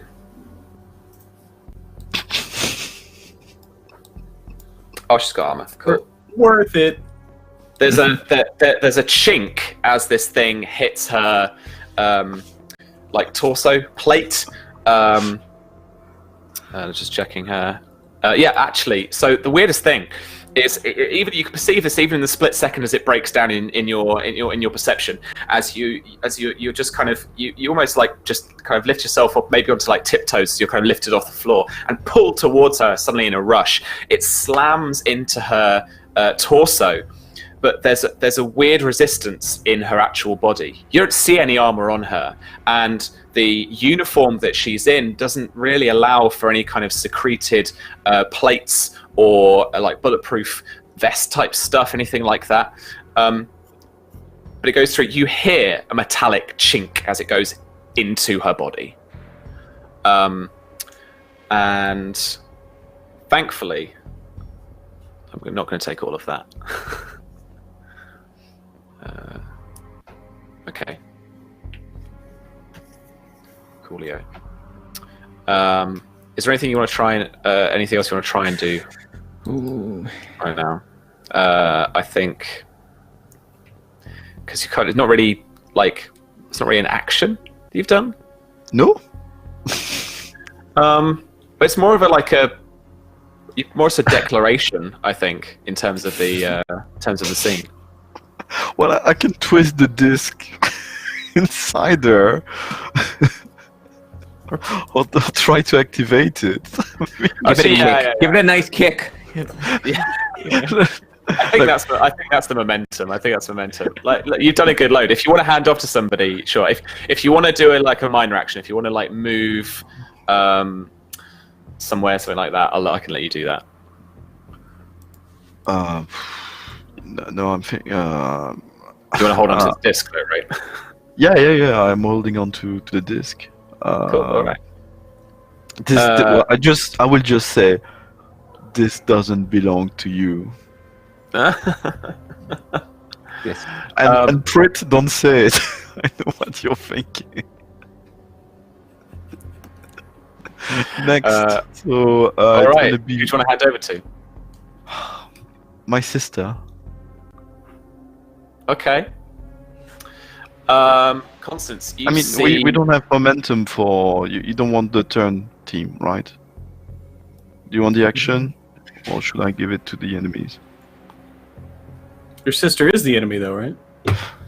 Is it? Is she though? Is she? I don't know. I mean, wasn't she dressed in She was.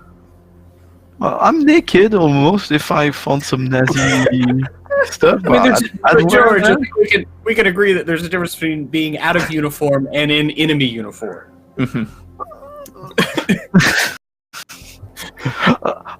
Let's say that. Let's see how things turn out. Unless there's a knocked out guard somewhere, we can't be sure. Okay, but we don't want to spend threat and momentum to keep the initiative, right? You're on 25. I think giving to her is a good. Yes, Yeah, I think dramatically it makes sense. All right, cool. Hey, whatever you're up to, man. Constance, you see her charge forward back into the temple, and she's got her eyes just fixed on wherever she can to try and find this disc. She's got that strange look in her, distance look in her eyes that Georges has had for the last few days. Cool. And she is going to make a rush action, which I believe is all about here. Agility and athletics, difficulty 1. I'm going to give her a die. Silly question. Could I use my hit the dirt reaction to just try and get in her way? Like throw myself in front of her? Let you spend a fortune point to do that. Yeah. I'm happy to do that. Okay. I just want to throw myself in the way and hope it either the force knocks her out of it or it just slows her down and trips her up. Yeah. So in terms of increasing the difficulty of that roll, I've got 1 success. It's base difficulty 1, but now if you're up to 2, she's not going to make it. That's exactly it. You trip her up. She's going full force, and it's like you diving into the sand makes her trip up. So she's still kind of going for it. She's on all fours, crawling, scraping at the sand, trying to get back up. She gets back up, and she's just at the steps in front of the temple itself. I am going to spend 2 threat to hand back over to one of our machine gun teams, who are going to be rolling all the dice in the world. Okay, so the way squads work, which I think is a loopy, but apparently is fine because it happens in other games. There is a leader of this squad, this German officer. He will be rolling up to 5 dice. Everyone else in his squad will be assisting him, rolling 1 d20 each. So with 22 threat, I'm going to roll 4 dice for the main guy and 4 dice for his mates. So let me take away the 3 from that. Who are they shooting? Threat. They're shooting everybody. All That's of us. brain They're shooting all brain, of us. son. Oh yes. Well, I'm just standing next. Well, I'm almost literally on their office. So they're shooting me anyway. No, she's I- made I- of metal. I won't- So I won't. Yeah, I won't target you. I'll target everybody else I can. So I sorry, mean, this guys. This is Sophia Elsa and Captain Ward.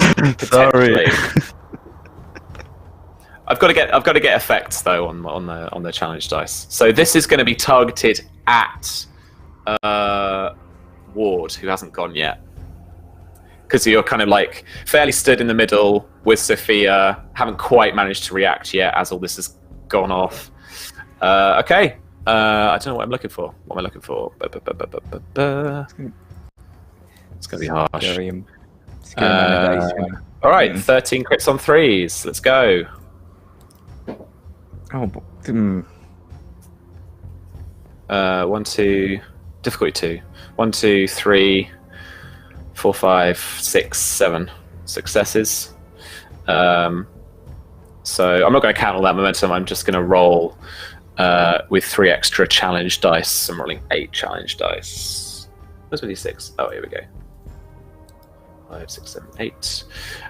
So this is going to hit you first, Ward, and then each effect will then mean that it hits Sophia, and then also Elsie. Elsie, you're going to get a couple of points of armor from the cover that you've got.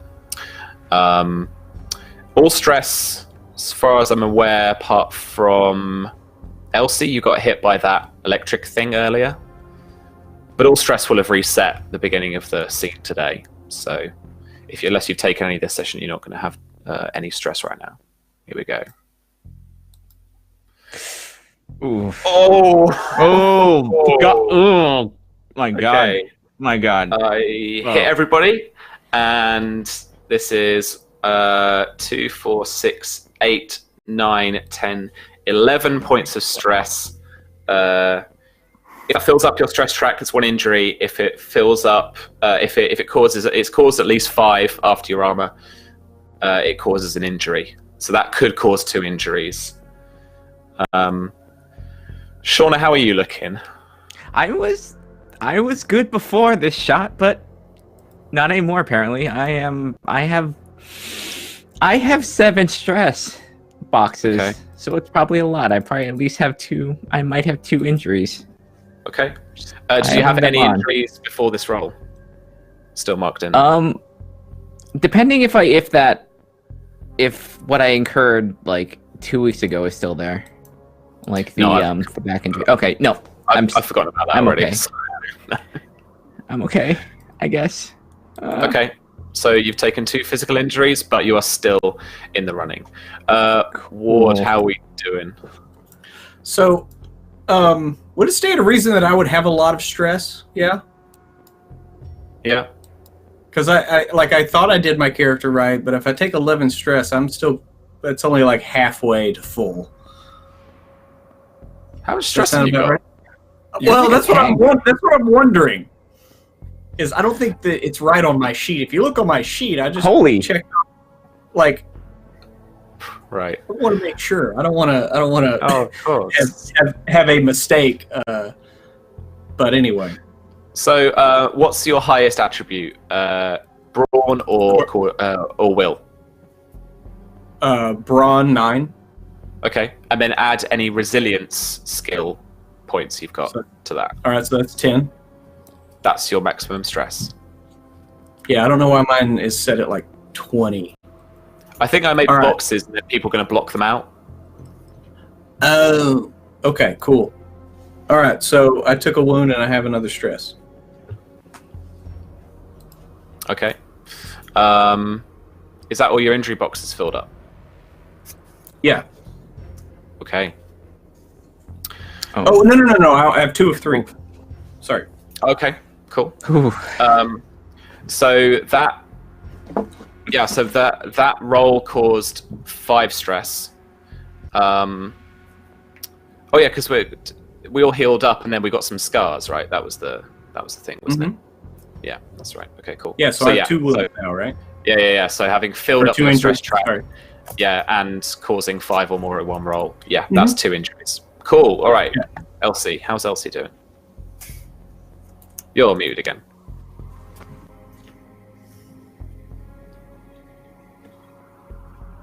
To injury club. Hello. Probably. Hello.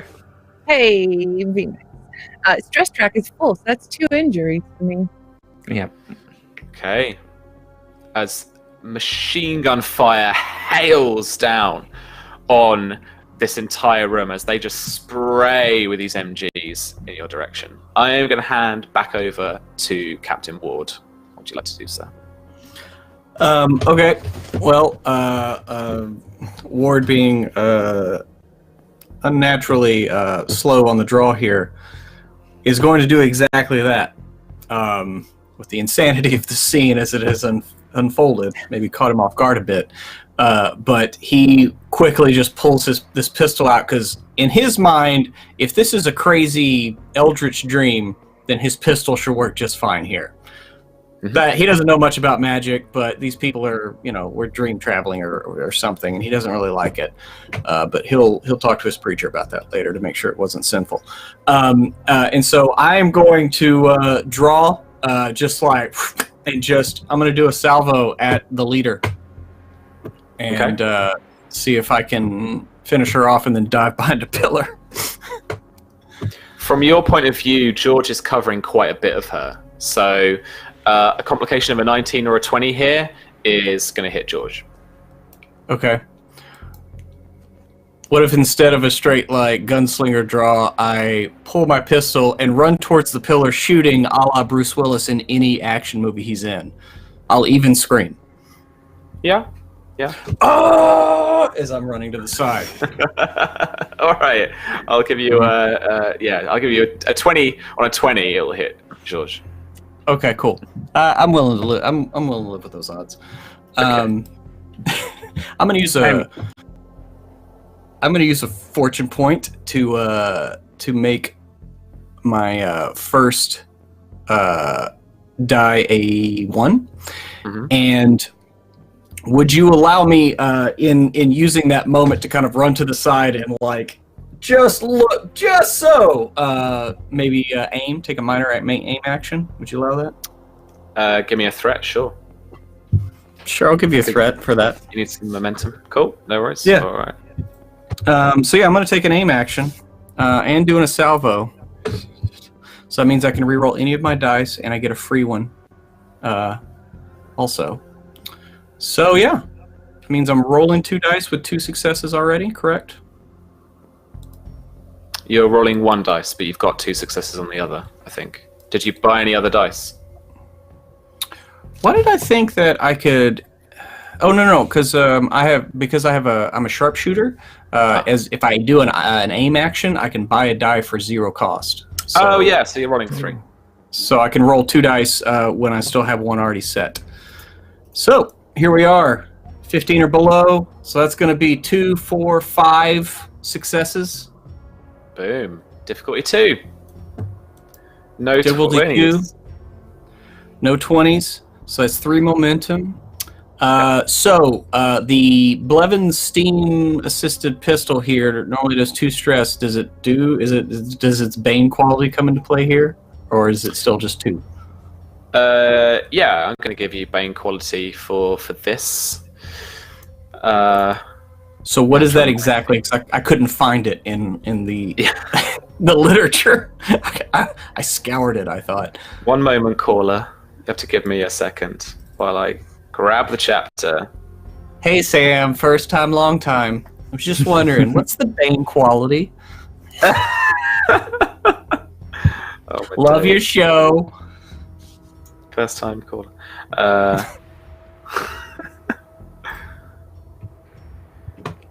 Bane. Does it mean that Ward has to speak like this now? Yeah, for sure. Yes, It ignores the effects of the invulnerable special rule against such creatures. In addition, the Mythos creatures with the tough special rule may not spend threat to ignore wounds caused by a Bane weapon. So this is going to do. This is going to do its normal stress dice and effects. Remember to add any bonus challenge dice from your insight as well. Yeah. So I got one challenge dice there, one bonus there. So that's 3. And then can I spend momentum for extra challenge dice? Yes? Yeah, up to 3. Okay. I'm going to spend 1 so we can retain the initiative because I'm a forward thinker like that. So that gives me 4 challenge dice, but since I did do the salvo, it's vicious, so that means any effects are +1 stress. Nice. All right. So that's 4. Come on, 5s and 6s. So that's 2, 3, 4. That's 4. Yeah. Okay. That Blevin pistol, that's kind of steam-powered pew pew, hits her, and she takes the impacts, but you see those sparks, those chinks of getting hitting her clothing, but then hitting something deeper underneath. And again, I'll point it out because George, yourself are good at seeing this kind of thing. There's no space in this outfit for bulletproof vests or anything like that. It's something quippy going on with her skin or something. But these bullets are these bullets just where they've hit, they're glancing and bouncing off her. Not any particular thing she's wearing. She's not wearing one of the actual breastplates. Yeah. And yet Okay. they're ricocheting off her body. Well, in that case, I'm going to spend 2 momentum. Who's left? Sophia? Mhm. Yeah. All right. Well, I'm going to spend 2 momentum after I dive behind a pillar. Opposite, I assume maybe Elsie dove over here, and he's going to dive the other way. And yeah. Sophia, what would you like to do? Oh, okay. So, God, the bullets aren't working. We need the shield. Sophia's going to just run up at our friend and George's and just I'm gonna push George out of the way so they can find cover. But after that, I'm just going to take out my gun from my thing and shoot her in the face, point blank. Okay. So did you want to pull George away with with the shield? Because he has you have a pretty tight grip on it, so. Oh yeah, I'm not. Yeah, really so I'll letting go. push. Yeah, it's either push you out of the way, and then. All right, I'll let you do that. And then I'll spend that fortune point to actually shoot her because I think that's a pretty big action to push George out of the way with this shield. Yeah, I think so. So doing that kind of extra action. Cool. All right. Okay. Point blank. She is. Oh, it's been a little while since we did a proper combat. I don't think it was. Hitting someone point blank is obviously kind of in melee, so it's going to be more difficult, isn't it? Unless it does close cover anything, or close is only close range and not melee. Close range. Yeah, using. I mean, maybe I'm confusing my rule sets, but using a ranged weapon in melee. It's a bit of a tricky one. What I'll do just to resolve the thing is I'll roll your coordination and fighting test normally, and I'll actually roll her agility and fighting as a difficulty. So give me a second here. Spend a threat to roll 3 dice. Okay, agility and fighting. Can you spend more than 1 fortune point in a round? Yep. All right, I'll give I'll make one of those a crit. Cool. All right. So the difficulty for this is going to be. Oh, what's agility and fighting? 14. That was 3 successes. So which one's mine? Agility and coordination and fighting? Yeah, it is. Yeah, difficulty 3. All right, 12. She's trying to dodge out of the way. Okay, so that's 3. 3 successes. All right, you blammo her in the face. Okay. Did you want to spend any ammo for that salvo? Yeah, sure, why not? It's how I Cool, have two alright. injuries. Might as well use it for I'm dead. Like unload a clip into her head. Mhm. There's still bullets chinking off it, and you can hear this like metal something like within her. Each challenge dice is an effect, like a 5 or a 6 is going to do vicious, so it's going to do +1 stress. Okay. And you're rolling, if you want to roll your base stress dice, challenge dice for it. You can also add challenge dice by spending momentum up to 3. Alright, that is... I think that's 4? 3. Mhm. Okay, 3d6. Ooh. Yeah, I mean, she's kind of like trying to move her head out of the way.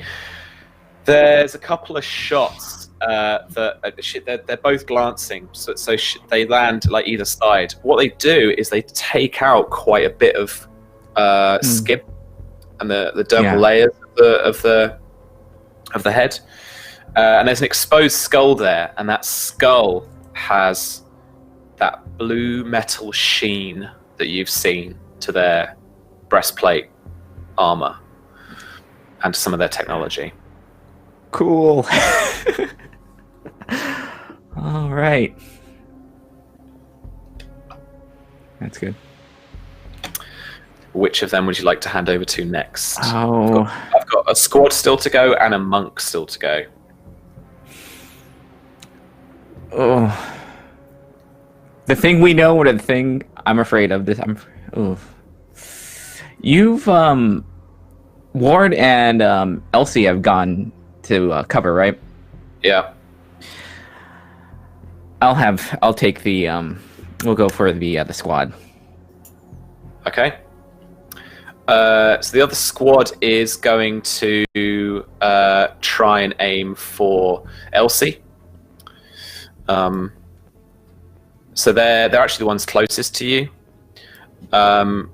So they're going to be trying to move kind of like up the weird like little corridor part that these pillars divide.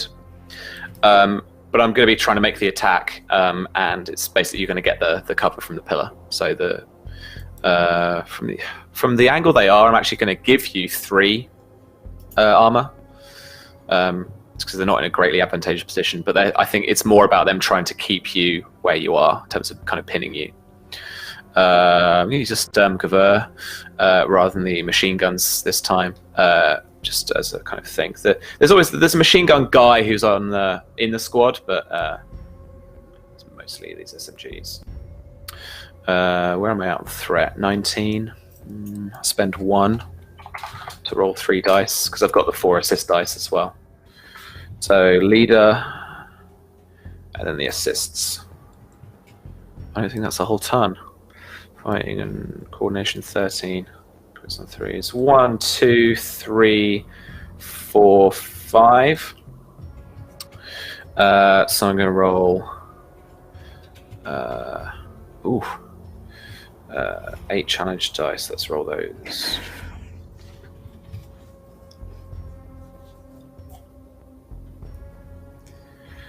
One, 2, 3, 4, 5, 6 stress. Take away the 3 stress. How are you Okay, looking? so my stress track was already full. I've caused you another injury. Cool, I'm dead. Awesome. It's 3. You wake up in the you hit the deck as these bullets ricochet, crush some of the pillar wall that you're trying to hide behind. There's a Nactwolf trooper with his weird eye augment that just comes by the pillar and literally has like a clean flanking shot on you. Just as you turn, he shoots, you black, and then you wake up and you're in this temple. It's the same temple. There's a morning light coming in through the open doorway in front of you. There's large, Egyptian architecture doorway behind you. You look around. You're perfectly fine, and there's the gang all lying down in the temple. Oh, can I do anything? Not yet. Are we feeling... Oh, no! Well, the Ben Monk has got to do his thing. Shit! All right. So, as Sophia has got up close and personal to my big bad, this Tibetan monk is going to step in and help out.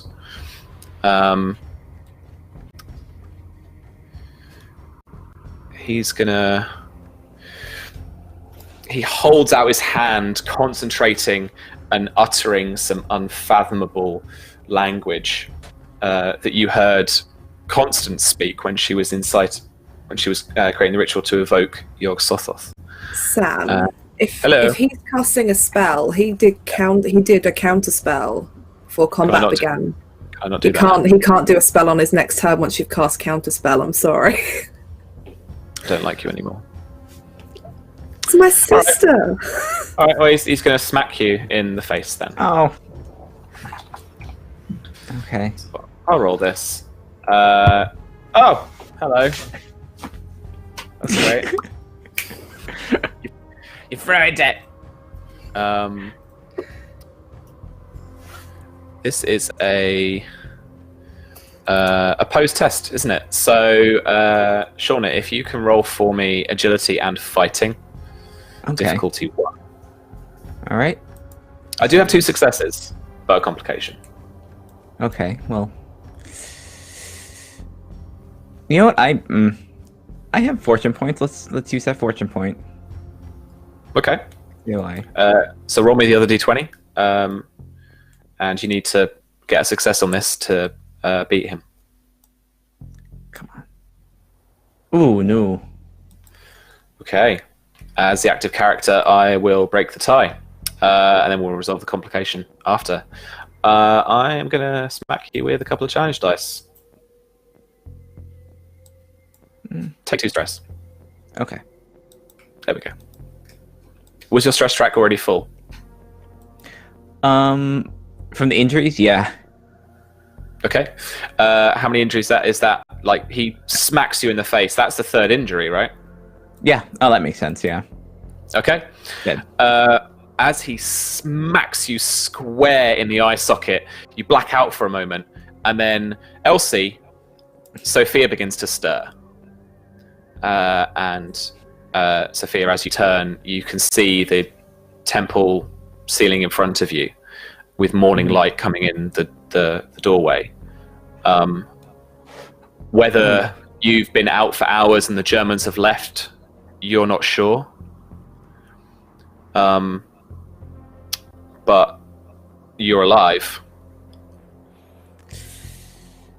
Yeah. Where would you look first as you roll over on the floor? Kinda. I would just look around immediately. I'm not sure where I am. Okay. There are a few other bodies lying beside you. You recognize one immediately as Constance, and she's in her that black dress. Yeah. But you can't see from here. You're looking at her back, so she's lying on her side. You can't tell whether she's still blood-soaked, dead right now. And I am going to hand over first to Elsie, I think, actually. Okay, so if I stand up and get my bearings, is it just us that's here, or are the Nazis here too? It's literally just you. Okay, then I'm gonna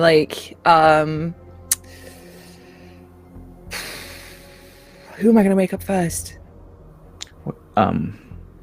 Wake up George. Yeah, George. I'll wake up George first because he has his shield. So I'm kicking him, punching him, shoving him, whatever it takes to slapping him. Okay. You shake him, you slap him. As you turn him into his back as he wakes up, the shield is in front of him, lying on his stomach. He's still holding it in the kind of like hand-holdy bits, the finger points. And yeah, so George, you wake up.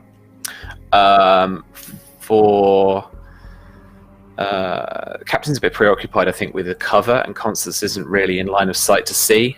But okay, George, you wake up into this temple, and there's no one around but you. There's a couple of people on the floor: Constance, Captain Ward, Sophia is just sitting up, and Elsie has been shaking you awake, slapping you awake. Do I have I look for the disc? Yeah, it's sat. It's quite heavy. It's sat on your chest. Okay. I stand still holding it, and I will kick in the butt. Constance, no, Sophia. Oh, No, Sophia's awake. I'm awake. Oh, Like- Constance. Okay. Well, so if you, I don't care. I kick you on the butt anyway.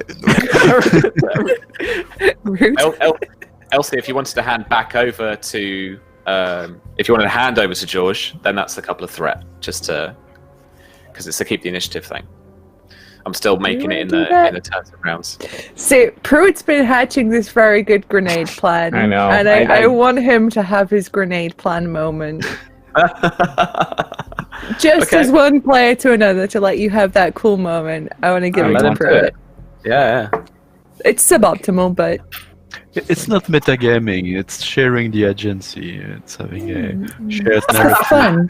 Yeah. The fun of It's the like game. I just want us to be able to pull out and just like have all the pins, just like. Dude, I'm just sharing the agency around. Yeah, man. You know. Yeah. Sorry, it's a PBTA thing. So have some threats, Sam. Okay, cool. All right, I'll take that. I could write in the thing. Cool. Pruitt. So here's the thing, Sam. From behind cover here, try to like get a shot or whatever. Looking across, what do I see when Elsie goes down? Does she disappear? Does she just slump dead? Like, I mean, what does it look like? Yeah, it looks like she evaporates into this black mist and then she's gone. She gets Thanos'd. Yeah. Yeah. Okay. don't Well, want okay, to that go. that completely confirms Ward's suspicions then, and he is going to then stand up and like run using the pillars as cover, so they can't the guys can't really see him. But as he's running, he's going to basically like pull 2 grenades out of their little holsters and pull the pins on all 3. And as he busts out of the last pillar, he's just going to kind of drop 2, 1 on each squad, and then tackle the blonde chick and just like Goldberger, like to the ground. None of us are here to see how cool this looks. I'm out of line of sight. Constance. I'm out of Just sight. She's outside. Oh well, who gives a shit? So yeah, that's basically like he's just gonna run around the corner, just like let him roll. So it's not really throwing; he just kind of drops him and then tackles her, and then Sure, yeah. I'm gonna narrate this if that's okay. I'm just gonna go for it. Go for it. narrate this. Take some bit of agency, no problem. Oh man! As you roll these grenades perfectly within these groups, and as you slow mo tackle Madame Blonde Nazi, these groups of soldiers just like explode into the air in some kind of weird. I'm imagining there's this kind of like, you know, bombastic classical backdrop, a classical music backdrop, and slow mo as these guys just explode on the kind of big timpani drum beats. Yeah. What did you want to do with Mrs. Nazi? Did you like Fraulein Nazi? Did you want to like hurt her? Did you want to try and take her with you? Like what or just get her to the ground? Or what's the deal?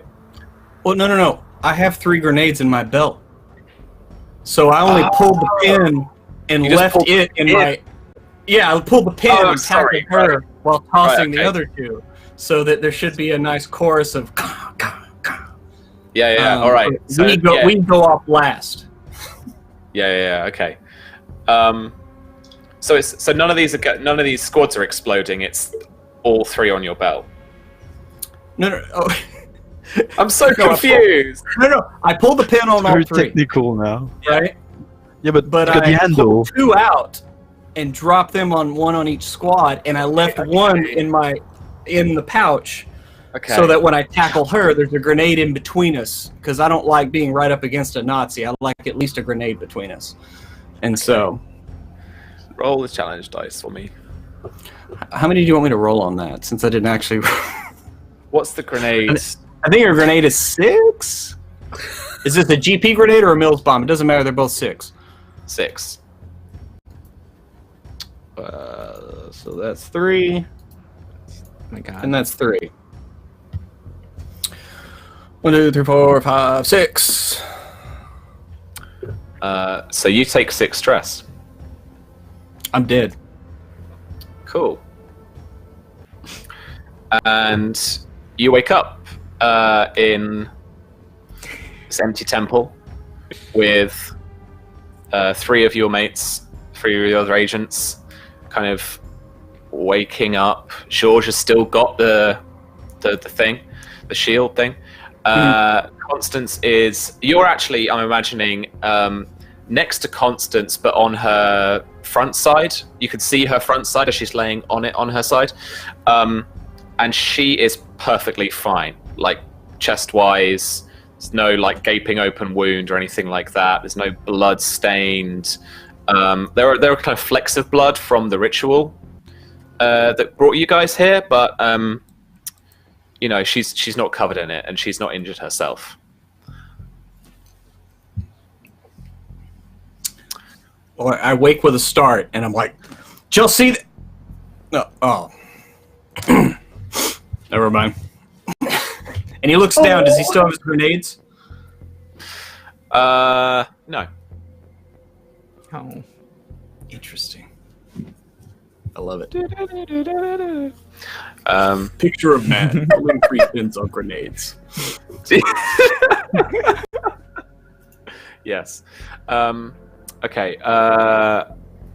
I actually weirdly kind of want to wrap this up. So, Constance, I'm actually just going to hand back over to you.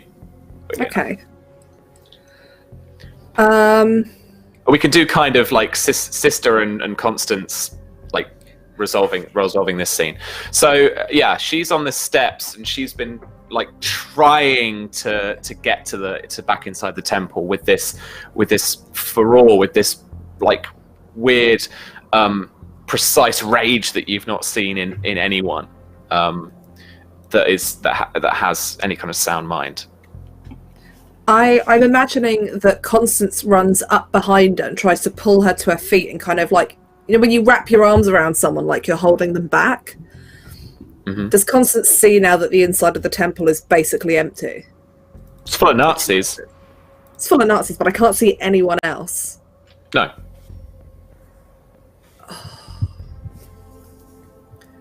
I don't know if Constance would work it out. I feel like she could. She figured out we weren't all there to begin with.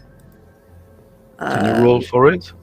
Yeah, can I roll for it to see if she's figured out what everyone else has figured out? Yeah. Okay. What would this be? Reason and...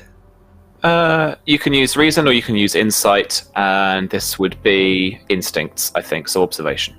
I'll use reason, because she's basing all of this off of her kind of knowledge of the occult. Sure. What's the difficulty on this, Sam? Difficulty 1. Difficulty 1. That should be fine. So reason and observation. Yep. That is 1 success. Congratulations. What are you trying to work out exactly? If I can... everyone else is gone. Yeah. So Constance just wants to know, is this basically everyone's dead? And that's why I can't see them. Like, not like... And they've the same thing that Ward was talking about earlier, like trying to, like death might be the thing that brings us out of it. No, so what you see is as you're trying to grab hold of Sister, she's got a name. Come on, Marguerite. Am I saying that right, Callum? Marguerite. Marguerite, yeah. Marguerite. As you're like clutching hold of her at the steps, you look up and you see Ward. You do see Ward, just like bear hug Fraulein Nazi and evaporate. But like shit, there's this force that pushes her back, pushes her down onto the floor. But she's just getting back up, having been dazed, and she's got these weird cuts on her forehead as well, and like this kind of like blue metal underneath her skin. Ugh. Okay, if I've got Marguerite, I will turn her round, and I'm gonna. I basically want to try and cast Gaze of the Multiverse on both of us, including myself. And try and use that to kind of completely knock us out of this. Well, yeah, totally. I'll let you do that. You know, it's called Gaze of the Multiverse. Yeah. So, oh god, dice. Okay. I forgot the spell was difficult. That's fine. I will give you some threat, Sam, so that I can roll. I'll roll 5.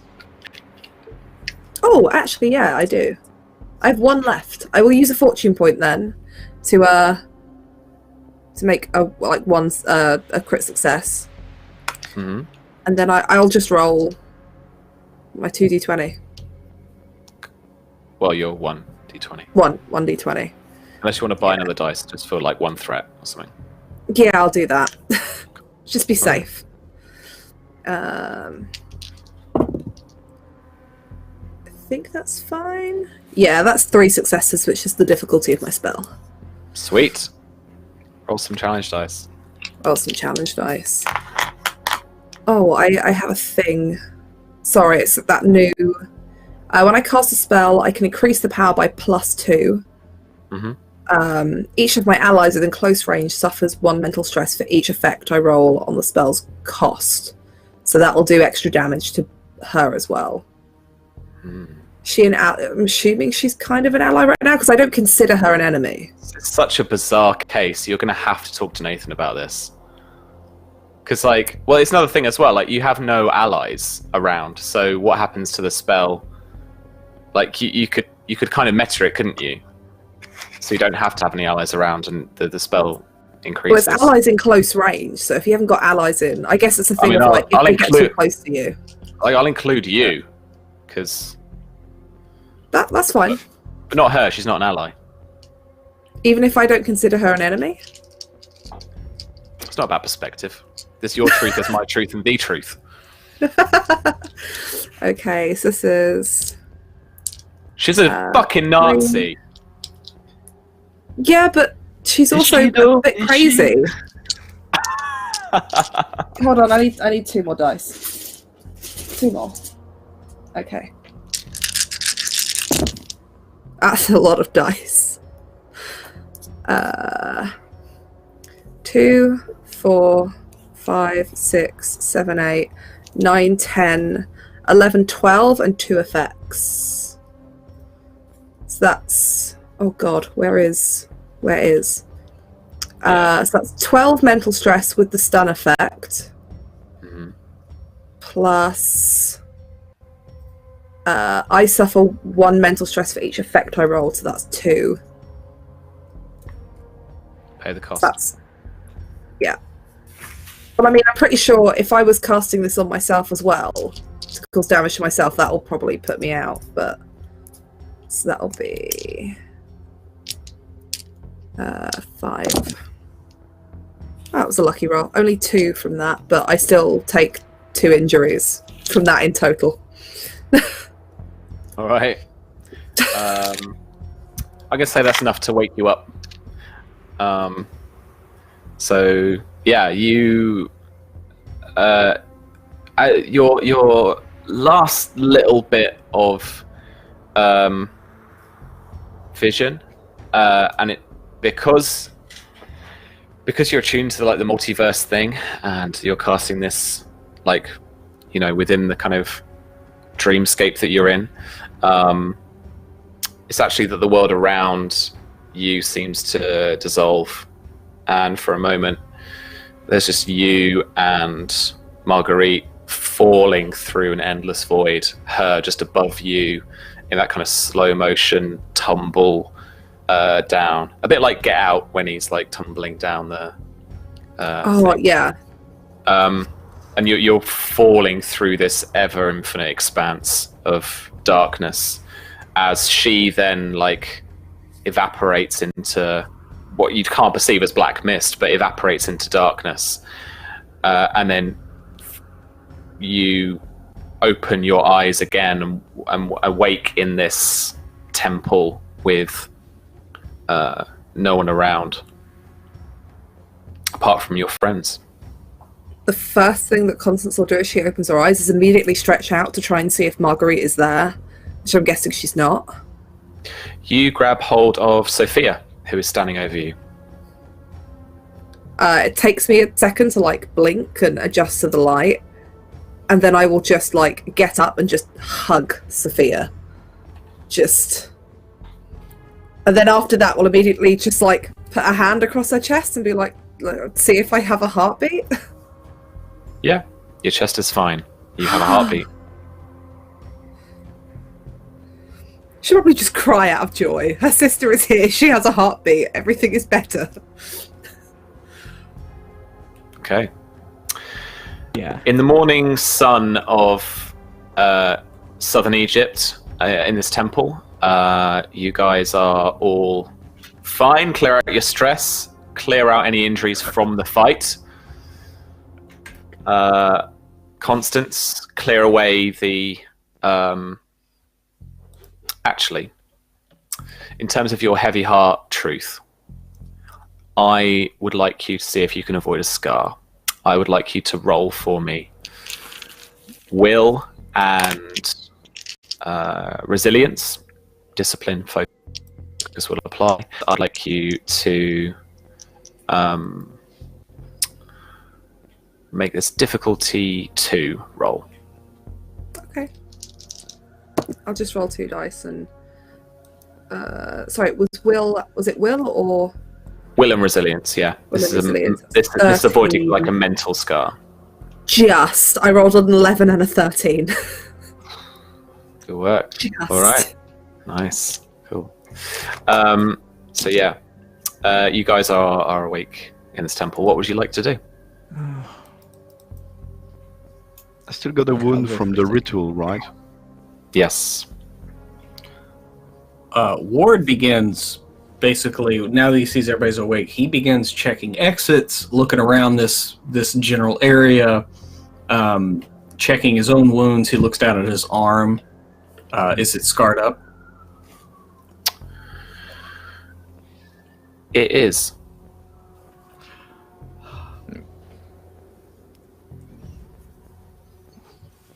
Just keeping you guessing.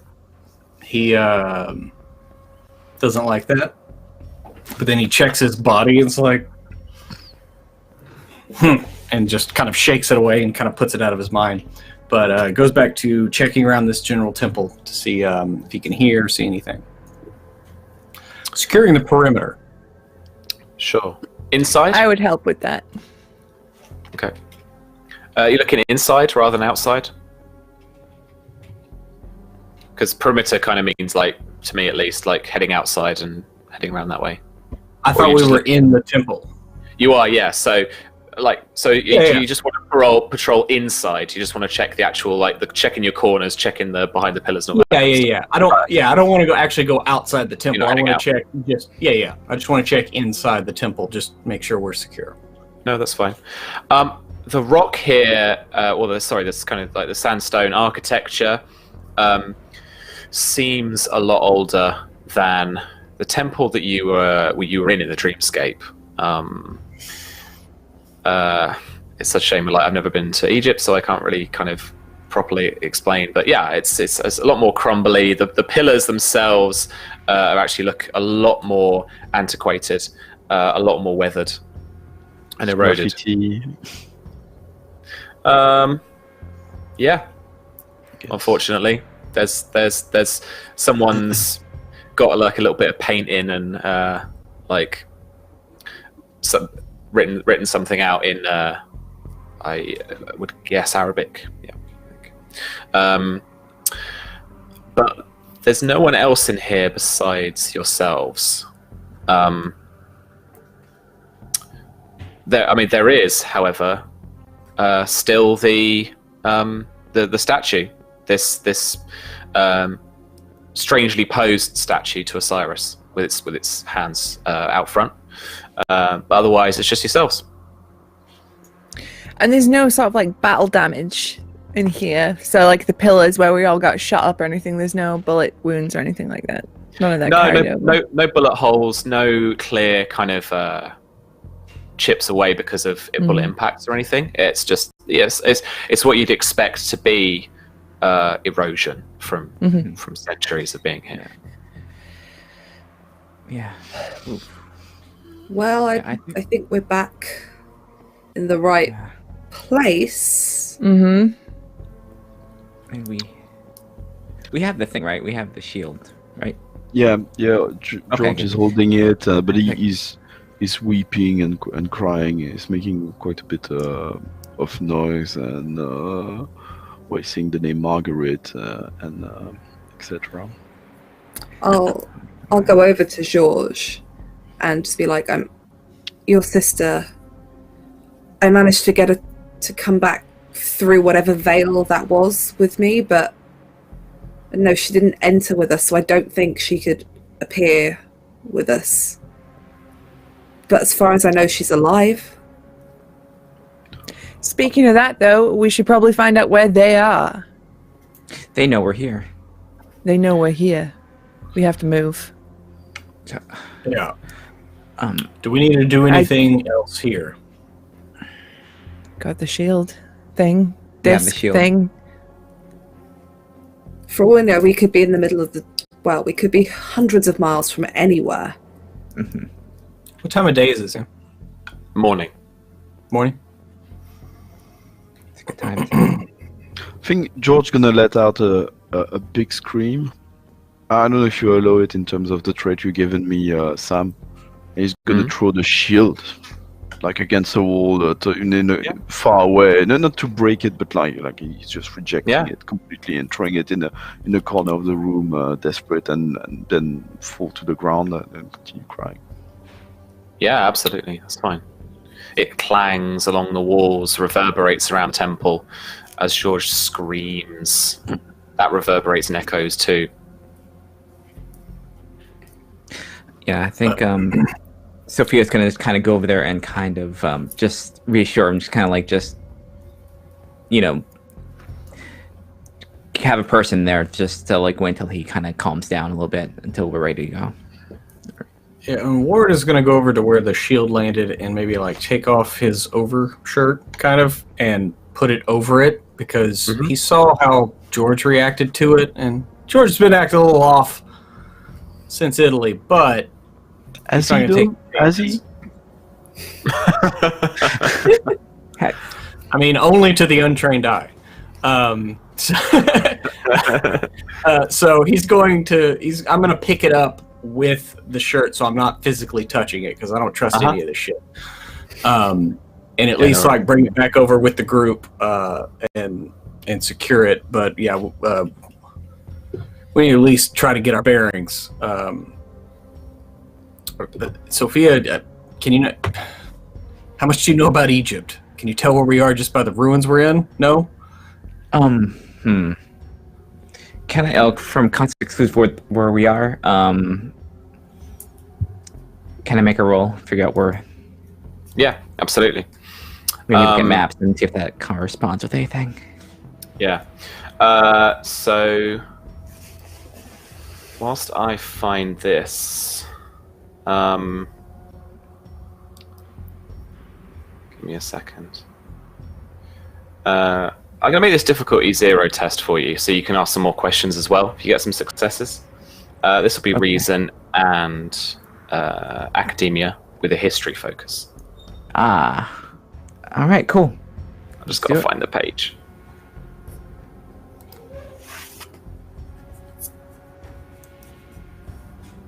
That is 3 successes.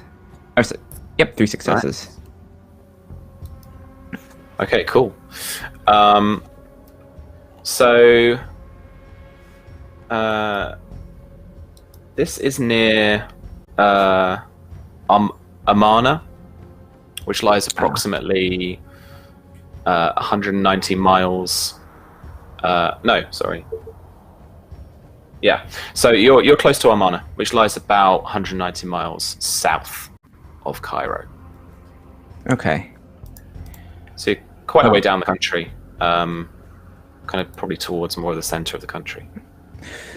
Okay. Would I have any context if this is kind of like way out from civilization, or is this relatively close, or is this close to any towns or any like cities? He pulls up Google Maps. And I'm kind of doing the same thing. And he finds out. Give him a second. The map is not helpful. It's not reality. What does the story Thanks, London. expect? Okay, fine. You want story? I'll give you story. Uh-oh. No, that's fine. So you. No. Our game master is fair. We can trust him for taking the story where it should go. This is a fairly rural place. It's a location that archaeologists have been to, but have relied on local villages. There's a town a few miles away, but it's going to be a good kind of half a day or a day's walk to get to if you've got no mode of transport. No. So this is fairly rural. You've not got like a city, like in a stone's throw. You're certainly nowhere near Cairo that you need to be. Yeah, so you just see Sophia look over her maps and then just kind of take out a compass and kind of like study it. It's like, we have a bit of a walk. We're gonna have to leave now, or leave relatively soon, or else it's gonna get far too hot to do this on foot. But there's a couple miles. There's town, and we can go from there. But we're gonna have to hurry. Everyone exiting the temple? Yeah. Cool. All right. You head outside into the bright, warm heat of the Egyptian morning, and as you turn to your left and start walking away from the temple, just looking back briefly, the temple itself is actually a larger kind of construction in reality than you had, because of course there were the kind of different places that you were going to along the steps. That there's no weird riverbank or anything where you are here now. It's more sandy and rocky, and there is a road. And as you look up the road towards the north to your left, you actually see a load of like German jeeps all parked up. There's probably a good 6 sat there parked off the road. What would you guys like to do? There are no Nachtwolf in sight, but there's certainly still a presence here because of the... How far away are the jeeps from us? Jeeps. 100 meters. Time to be stealthy. We could take the Yeah. jeep. All right. We could take. I was thinking like.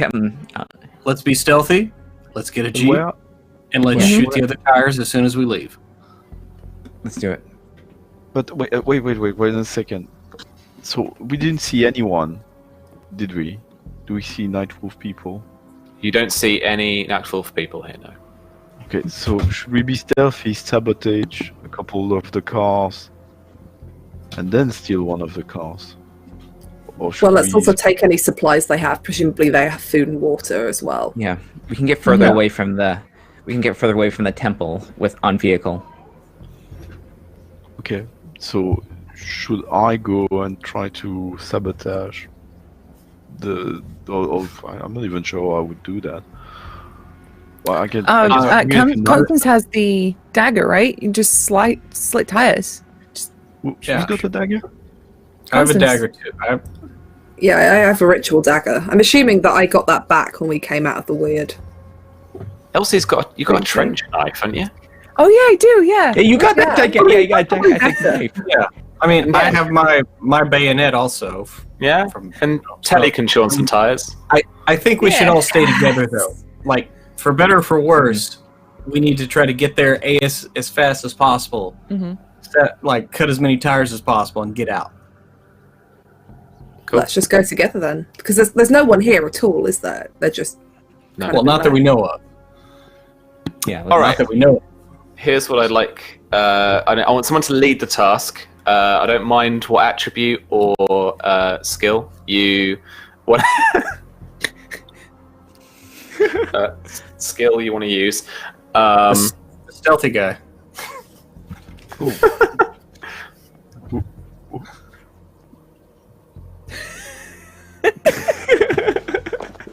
Sorry, we're done now. I'm good at coordinating and leading.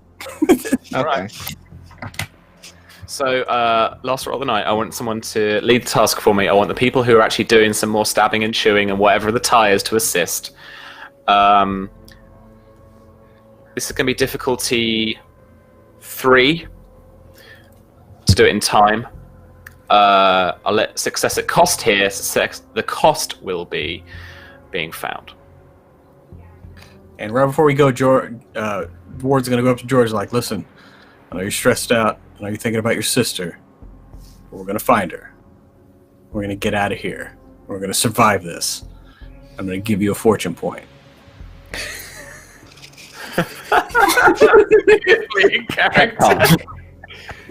Give me a what? Give you a fortune point. Is that an American thing? You know, Wait. when I find the fortune point, the momentum, all this stuff is really nice. It's when we link it with a little bit of roleplay or background.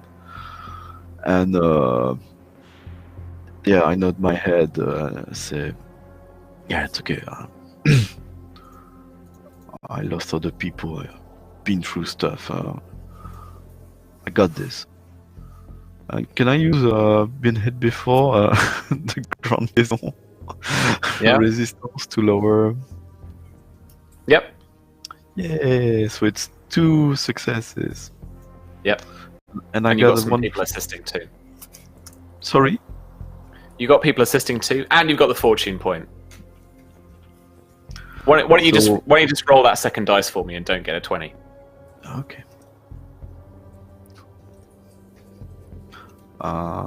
Yeah, and it was coordination. I mean, yeah, I got 13, but not 16. Awesome. All right. You make it in good time. Stabbing tires. Oh wait, do I have help? Yeah. Oh, sorry, I'm confused. It's cool. It's cool. We're gonna narrate and finish up anyway. So yeah, you're slashing tires, cutting brake lines, all this kind of stuff, leaving one Jeep for you guys to then hop in the back of. Elsie in the driver's seat, having got her going, whilst you were busy sabotaging the rest, and drive off into the Egyptian day on this road heading north to whatever's going to be the nearest town at some point, I guess. That's where we'll finish tonight's session. There we go. Woof. Well, Prue, why are you looking You're confused? alive. I can't hear you. No reason. No reason. I was mad at Cool. Moldark Bot being teased about the dungeon. It was like, hey, go to the dungeon. And I tapped, I want to go to the dungeon. It's like, the card will be here in a minute and a half. Hang on. Like, Chill. Moldark, come on. Hurry up and wait. Don't tell me it's open if it's not open. Sorry. All right, cool. There we go. Well, that was the thing with some dreams and some deaths. I died. Fun times. Yeah. We I all was shot died. to death. Sad. It's fine now. So all the tips to all the GMs out there, if you want to kill some people, bring some squads. They help you out massively. We still don't know where Yogg-Sothoth is. I'm Guess we'll sure find he's out. fine. He's probably just- back in the house with Alec. They're probably having sharing some tea. brandy. Yeah, they're all Cucumber just sandwiches. hanging and having tea. It's all fine. It's definitely Yeah, fine. showing him the library. Like, look, I've got books about you. It'll be good. Oh yeah, that's me. Yeah, that's me. Oh, this one. It's only Oh, I'm rubbish. so embarrassed. Picture the book. Do I look fine in this one? I mean, I probably should get back to do a ritual to dismiss him, but let's get out of Egypt first. Oh, you know Yeah. that crazy, that Arab crazy poet, so stalky. Yep. Oh man. Alrighty. So we need to do some XP. So we need to vote for heroic deeds of the week. Any nominations? Any nominations from chat as well? We'll be giving XP out to our lovely players. Not that they I can mean- do anything with it. Ward with the belt of. Ward It's with his gotta be belt the thing. crazy grenade play, right? Yeah, Craig grenade play is good. Also, like Somebody's the real. Munitions. also the running at the Nazi woman with the shield, intending to stab her. Yeah, that was cool. That that was was cool. that's good. Yeah, I don't know if you heard that bit, Pruitt, but Constance did see the end of your heroic act. Somebody saw it. Somebody witnessed witnessed it. some of it. You were witnessed. Yeah. I give a Nazi date, mate. grenade hugs. Yeah. Yeah. Chat seems to agree on the grenade hug. I think that's the Grenade most is heroic good. thing of the week. So, yeah, grab yourselves an extra 2 XP per, and then Callum, you get that 2 XP for the awesome weird dive towards the big bad with the shield. Actually, impaling her with the MacGuffin was pretty good. Nice job. Physics. Physics. So Uh, Here's an object in motion, bitch. yeah. it's like that thing that you do like when you're a kid and you're pulling at something, you just let it go. It's just like For every Yeah. action. Check out this equal and opposite reaction, bitch. No, I want to play a physician, like going into wild adventures across the world, just having puns about equations and principles. Anyone invoke a truth? I think, George, this would be one for you. And Pruitt, this would be one for you, wouldn't it? Where to gain a fortune point. Pruitt did helping George with the sun disk. Yeah. Yeah, with I the remember star. that. Oh yeah, yeah. Mhm. Failure for any skill test where you bought dice. Any of those? Sorry, the latest one, was it 1 or 2 XP for the thing? Just 1, huh? For invoking a truth? Yeah. Just 1. Yup. Yeah. And then any failures where you bought dice? Sure. Don't think so. I don't think so. Not Cool. today. All right. Not today. And threat spends. I had a couple of threat spends where I spent 3 or more, I'm sure. So give yourselves 2 XP. You killed us. And because it's the final session next week, if you all want to spend that XP, then go right ahead. All right. I'm 1 away. I'm 1 XP away from being I able to know. spend. What I have cool 15. thing? Can I give 5? Can I give other people my XP? Oh, remember that time Elsie split was up voice super for it. heroic? We We- forgot no, to we discuss give- that. We Elsie give was one person super all of our XP. For being the first person to die, I will give Elsie 1 more XP.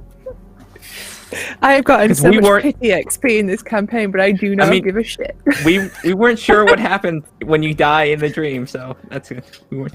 That was pretty brave. Pruitt, you can't have 5. No. No, he had No. 5 extra and he's trying to give it to I us. have 15. Yeah, I'm over by 5. I was just gonna be like, does anybody want 5 XP? Yeah. No, let's give one to like all of ours to one person. Just make that one just a terrifying murder machine. Can we give our extra XP to Tetley? Yeah. Yes. Yes, we can. Susie, you the can best have XP for 5 of me. my XP for Tetley. Plus Okay. I'll 4 give from 5. me. He I'll gets give the best 14. XP for being the best boy. Okay, I'll put down Tetley XP. Level up the boy. We haven't had him in a fight properly yet, so. Yeah, there's some Nazi ankles that need bitten. Did we ever decide on what equipment we were getting from Sam hitting 500 followers? We don't know yet. We'll have to figure that out for next week and requisition it. Thank you very much for everyone who followed me. If you're listening, watching, thank you very much. I'll bore you with what I'm doing. Yeah, sure. Totally tank. A dog-sized tank. Oh. Don't say these things, Sam, because they'll have to happen. Oh, Sam, thinking of it, just in case we were followed, I'd like to use my... I don't remember what you call that thingy we got at the beginning, weird magical effect. Magic search. Yeah, mine was that I could do something and my trace would disappear. So if that could happen to the Jeep we're using. Nice. All right. Yeah. And thanks, Will, for giving us that at the beginning. Nice. Yeah, we didn't really use like Elsie's surge, right? Because It was weird chimes and gongs and shit. So I imagine while we're in the spooky death place, there was all like the sounds of ancient Egyptian like priests and stuff going off, like chanting and stuff. I'm sure I can put some more spoop in there. Cool. Always more spook. For next Maybe time. like the sounds of the bullets bouncing off of the blonde chick. Yeah. So Maybe kind of that'll just haunt us forever. We'll go to sleep and that's just what we hear. I'm okay. I'm numb to the horrors according to my talent. So while all of you have trouble sleeping for the rest of your life, I'm just going to be like, well, normal day. It's just a Tuesday for me. Cool. All right. Well, if you're still with us, thank you very much for watching. We are still enjoying playing Achtung Cthulhu, and we will be back for one more session next week, where we get to try and leave Egypt and hopefully shoot some Nazis and deal with some big bads along the way too. I don't quite know what's going to happen. But I've got some very good stealth advice from George. The way to get out and be discreet is just to walk like an Egyptian.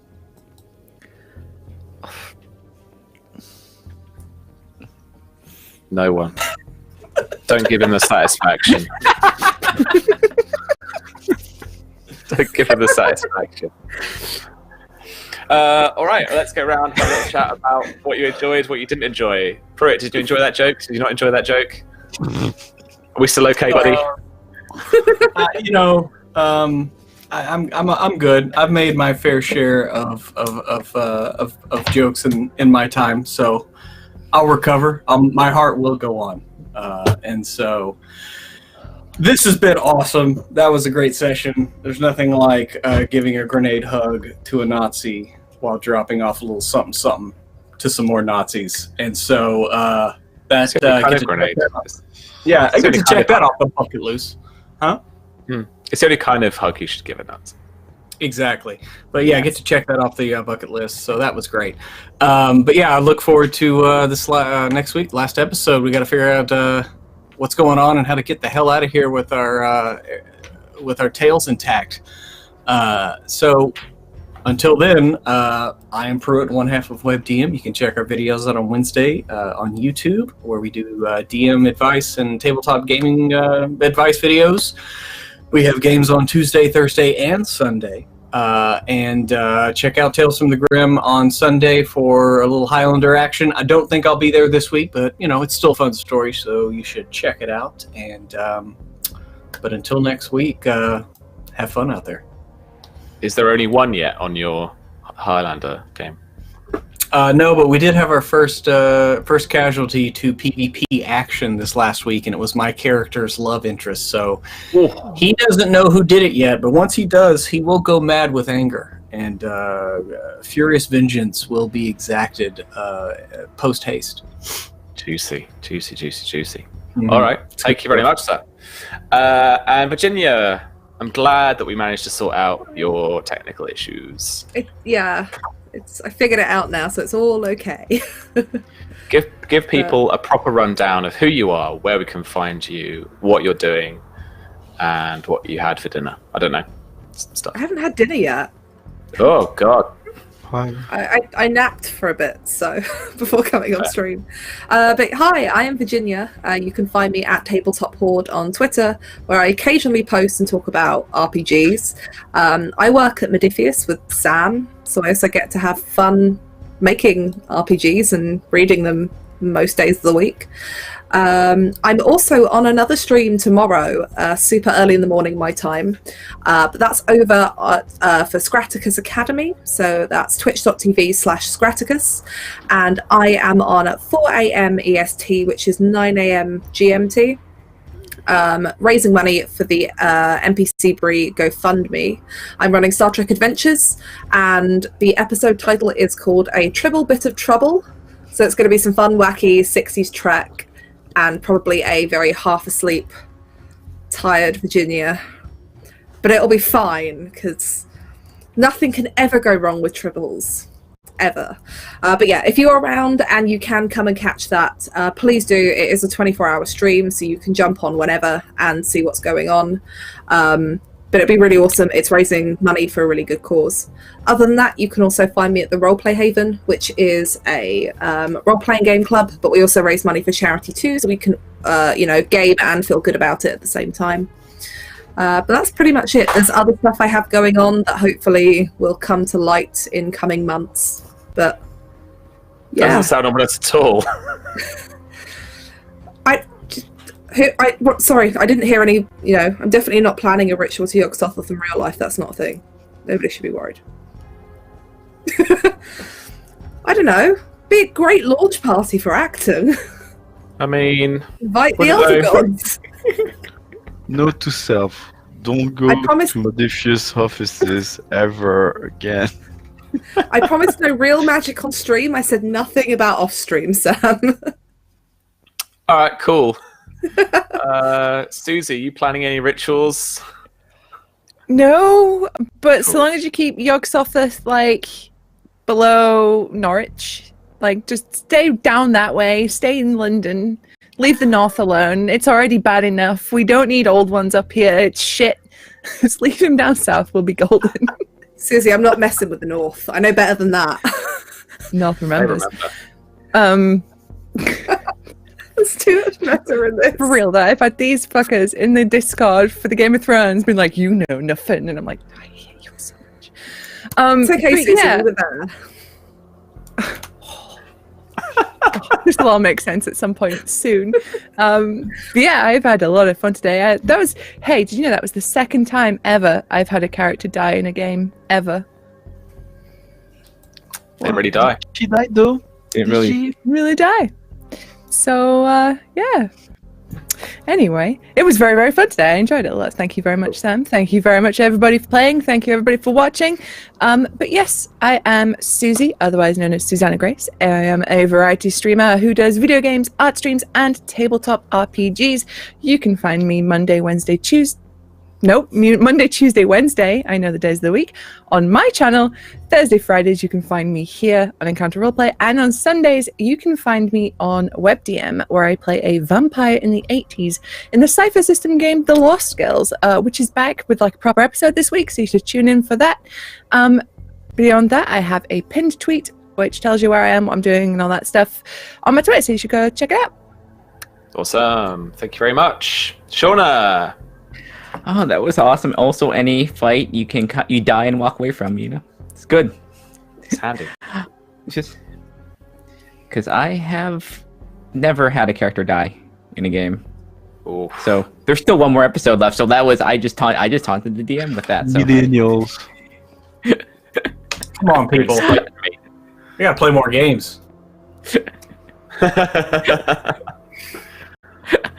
But yeah, Shauna, Flying Cirrus on Twitter. I have all my games and stuff on there, as well as art. Just announced today that I am going to be on new show on Lil Dot's channel. We're doing a longer Witch Girl Adventures game where I am playing a broom sports werewolf girl, and I've been doing the art for that thing, and that's been on the Twitter, and that's going to be fun. I've seen a little bit. It looks awesome. No thanks. Cool. All right. Looking forward to that. And then Callum. Great session. So much wrap up. A lot of questions with my sister. A lot of good action from the whole group.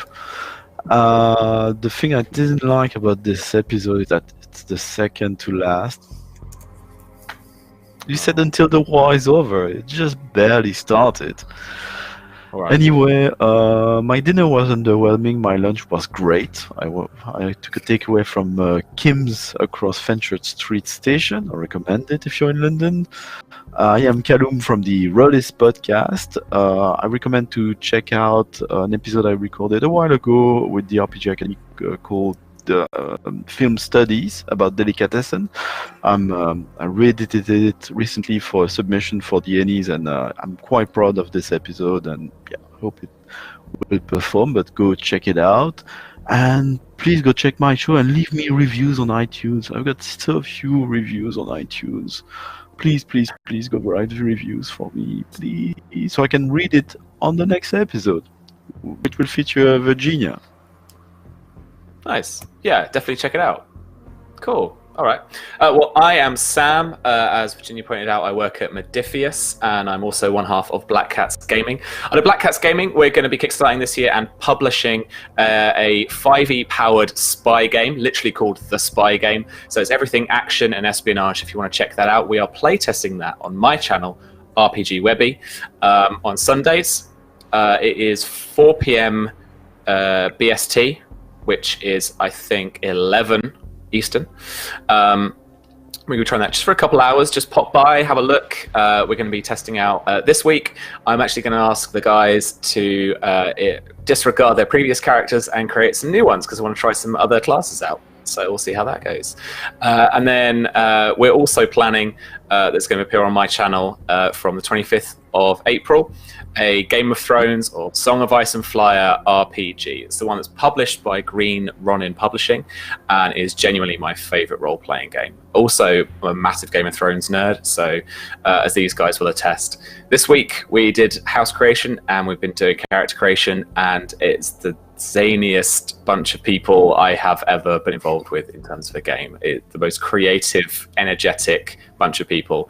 We're going to get on casually last night and just kind of talk a bit about characters. I expected a couple of people to turn up, and the whole cast turned up for a few hours. It was just incredible. So we're really, really looking forward to that. And as we build this backstory of the characters in this house, we should be in for some really amazing Game of Thrones-esque style adventures.